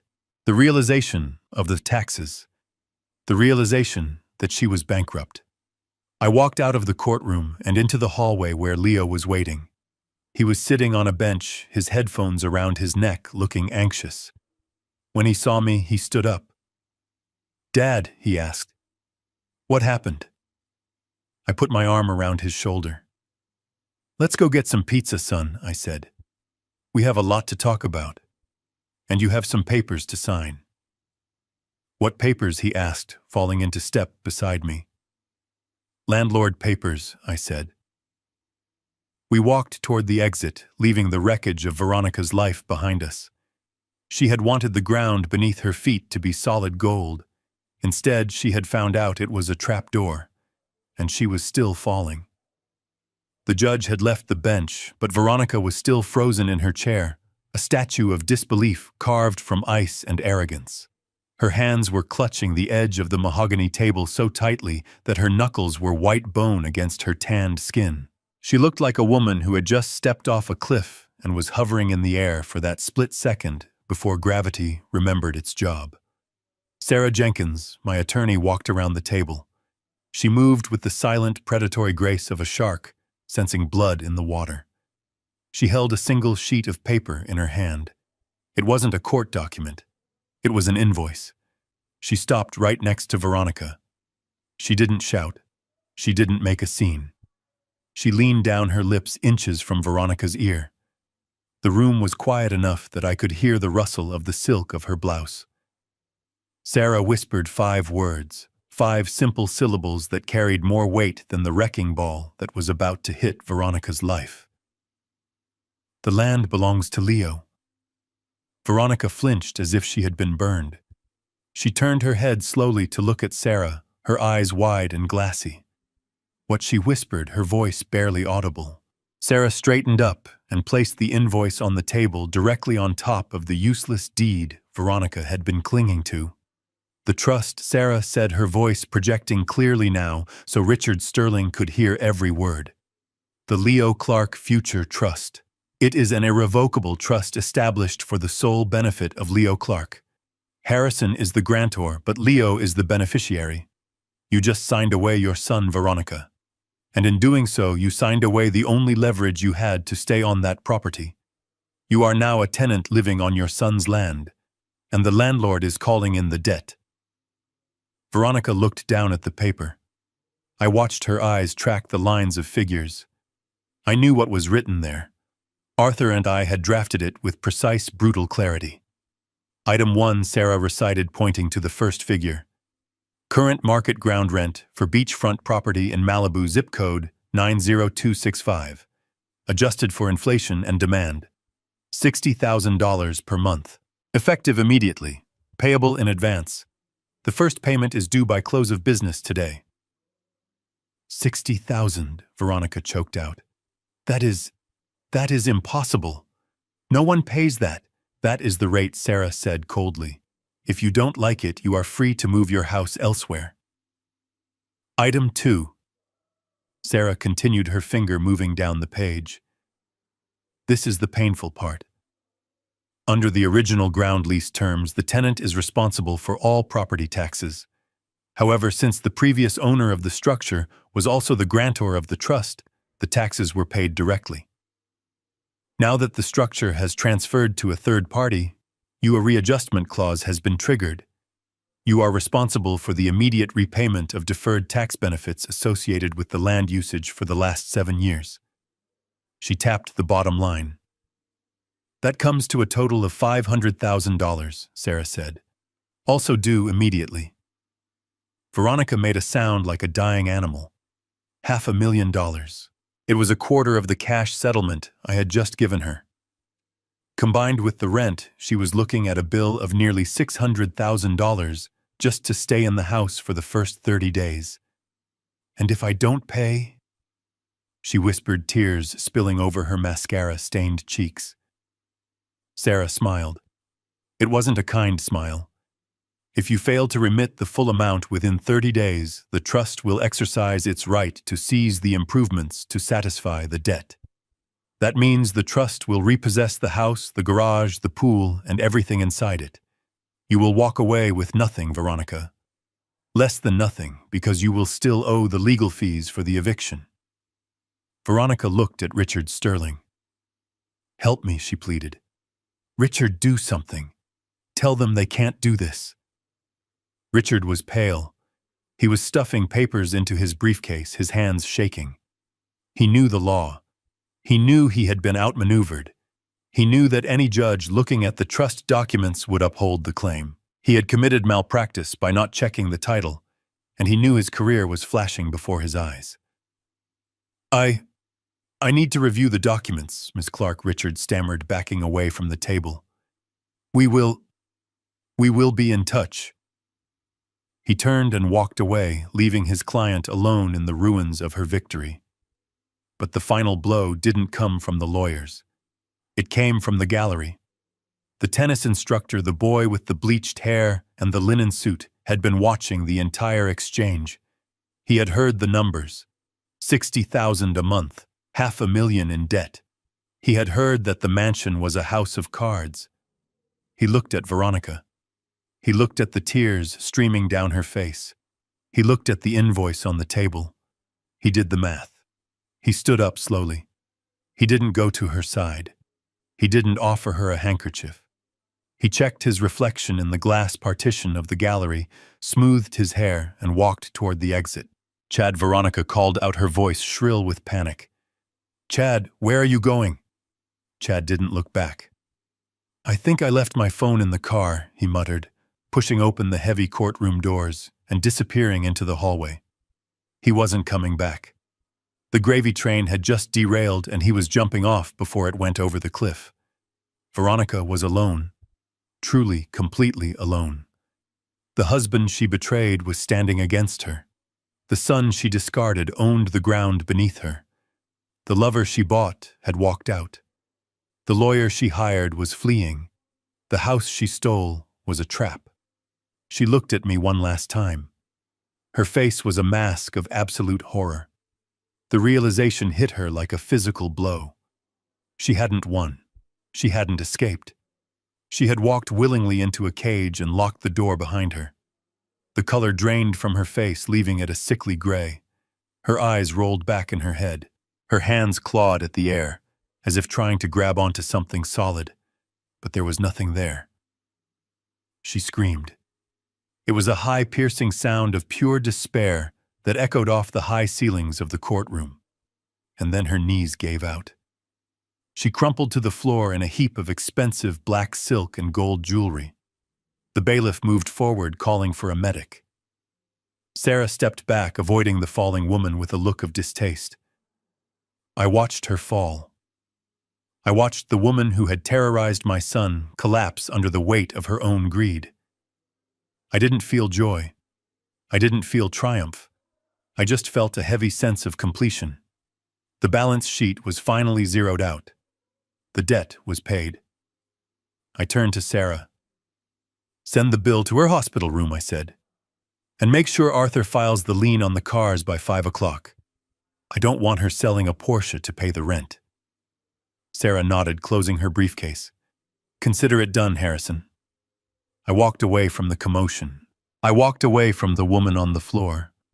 I walked toward the door where my son was waiting. The air in the hallway was fresh and cool. It smelled of freedom. The land belonged to Leo. The future belonged to Leo. And for the first time in a long time, I could breathe. The pepperoni pizza from the corner shop was greasy and lukewarm, the cardboard box stained with oil sitting on our wobbly laminate table, but after the sterile atmosphere of the courtroom, it tasted like a Michelin star meal. We were back in the cramped apartment, the air conditioner still rattling in the window, the faucet still occasionally dripping, despite my best efforts, but the heaviness that had permeated the air for the last 2 weeks was gone. It had been replaced by a strange electric calm. Leo sat across from me, holding a slice of pizza with one hand and scrolling through his phone with the other. He wasn't looking at social media. He was reading the news reports about the court case. The story had broken online. The headline read, "Malibu socialite evicted from own home in shocking legal twist." He put the phone down and looked at me. For the first time in months, the shadows under his eyes seemed lighter. A small, hesitant smile played at the corners of his mouth. "You are a scary genius, Dad," he said, shaking his head. "You planned that for 25 years. You knew she would do this." I took a sip of my Coca-Cola, the bubbles stinging my throat pleasantly. "I didn't know she would do this, Leo," I corrected him gently. "I hoped she wouldn't. I hoped she would be the partner I thought I married. I hoped she would love you the way a mother should. But in my line of work, you don't build a skyscraper without accounting for earthquakes. You don't hope the ground stays still. You build a foundation that can survive the shake." Leo picked at a piece of pepperoni. "So what happens now?" he asked. "Does she really have to move the house?" I wiped my hands on a paper napkin. "She has two choices," I explained, leaning back in the cheap metal chair. "She can pay the rent and the back taxes, which we know she cannot afford. Or she can try to sell the house to a third party." Leo frowned. "But who would buy it if the rent is $60,000 a month?" "Exactly," I said, pointing a finger at him. "No one. No sane investor will touch a property with that kind of carrying cost and a hostile landlord. She will list it for $15 million, then 10, then 5. It will sit on the market for months, bleeding her dry. Eventually, she will be desperate. She will be facing bankruptcy. She will have to sell it for pennies on the dollar just to get out from under the debt. And who will buy it?" Leo asked, his eyes widening as he saw the endgame. "Your trust will buy it," I said. "Arthur has a standing order. When the price drops below $1 million, which is basically the scrap value of the materials, the trust will step in and make a cash offer. We will buy back our own house for a fraction of what I paid for it. And since the trust owns the land, the ground lease issue disappears the moment the title transfers to the trust." Leo let out a low whistle. "So we get the house back, and we keep the money you gave her because she has to give it back to pay the taxes." I nodded. "In theory, yes. By the time the lawyers and the taxman are done with her, she will be lucky to walk away with enough for a used Honda." She wanted to strip us bare, Leo. Instead, she stripped herself. Leo looked down at his hands. "It is brutal," he whispered. "It is justice," I said firmly. "But listen to me, Leo, and listen closely." I waited until he looked me in the eye. "This money, this house, this power you now hold as the beneficiary of the trust. It is not a toy. It is not for buying sports cars or impressing girls or looking down on people. You saw what greed did to your mother. You saw how it ate her alive." I tapped the table for emphasis. "The income from the ground rent until we buy the house back will not go into your pocket. It goes into a sub-account for your education. After that, any surplus goes to the Hector Vance Foundation for homeless families. You will not see a dime of discretionary spending money until you graduate college with a degree and a job. You will drive this truck. You will work summers. Do you understand?" Leo didn't argue. He didn't complain. He looked at me with a maturity that hadn't been there yesterday. He had grown up in that courtroom. He had seen the face of the devil, and he had seen the sword of justice, and he understood the difference. "Understand, Dad," he said. "I don't want to be like her. I want to be like you." I felt a lump in my throat that no amount of soda could wash away. "Don't be like me, son," I said softly. "Be better than me." I waited too long to act. "I let her hurt you because I was trying to keep the peace. You be stronger. You stand up for yourself sooner." Leo picked up his can of Coke. He held it out across the table. "To the ground beneath our feet," he said. I picked up my can and clinked it against his. The sound was tinny and hollow, not like crystal champagne flutes, but it was the best sound I had heard in years. To the ground beneath our feet, I repeated, and to knowing who owns it. We finished our pizza in comfortable silence. The apartment was still ugly. The view was still a dumpster.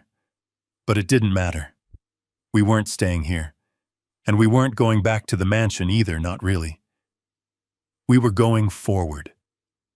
I looked out the window. The sun was setting over the city, casting long shadows across the parking lot. I thought of Veronica probably waking up in a hospital room right now, realizing that her life was over. I felt a moment of pity, just a flicker, and then it was gone. She had made her choices. I looked at Leo. He was laughing at something on his phone, a genuine teenage laugh. He was safe. He was protected. He was going to be okay. I leaned back in my chair and closed my eyes. For the first time in 25 years, I didn't have to worry about the foundation. I didn't have to worry about the lease. The contract was fulfilled. The debt was paid. I smiled a small, private smile. Let the world think I was a broken old man. Let them think I had lost. I knew the truth. I had just closed the biggest deal of my life, and the profit wasn't measured in dollars. It was sitting right across the table from me, finishing his crust. Life, I decided, was going to be just fine. Harrison's story teaches us that true power is silent. Veronica chased the glitter of assets but ignored the foundation, proving that greed makes you blind to the ground beneath your feet. In negotiations and in life, the person who speaks first often loses, but the one who prepares decades in advance always wins. Real wealth is not the mansion you display to the world, but the legacy you protect for your children. Never mistake silence for weakness, because while the loud are busy celebrating their temporary victories, the wise are quietly owning the land they stand on. If you enjoyed seeing justice served cold, please hit that like button to support the channel. Subscribe and turn on notifications so you never miss a story of karma striking back. Let me know in the comments, would you have waited 25 years to spring the trap? See you in the next story.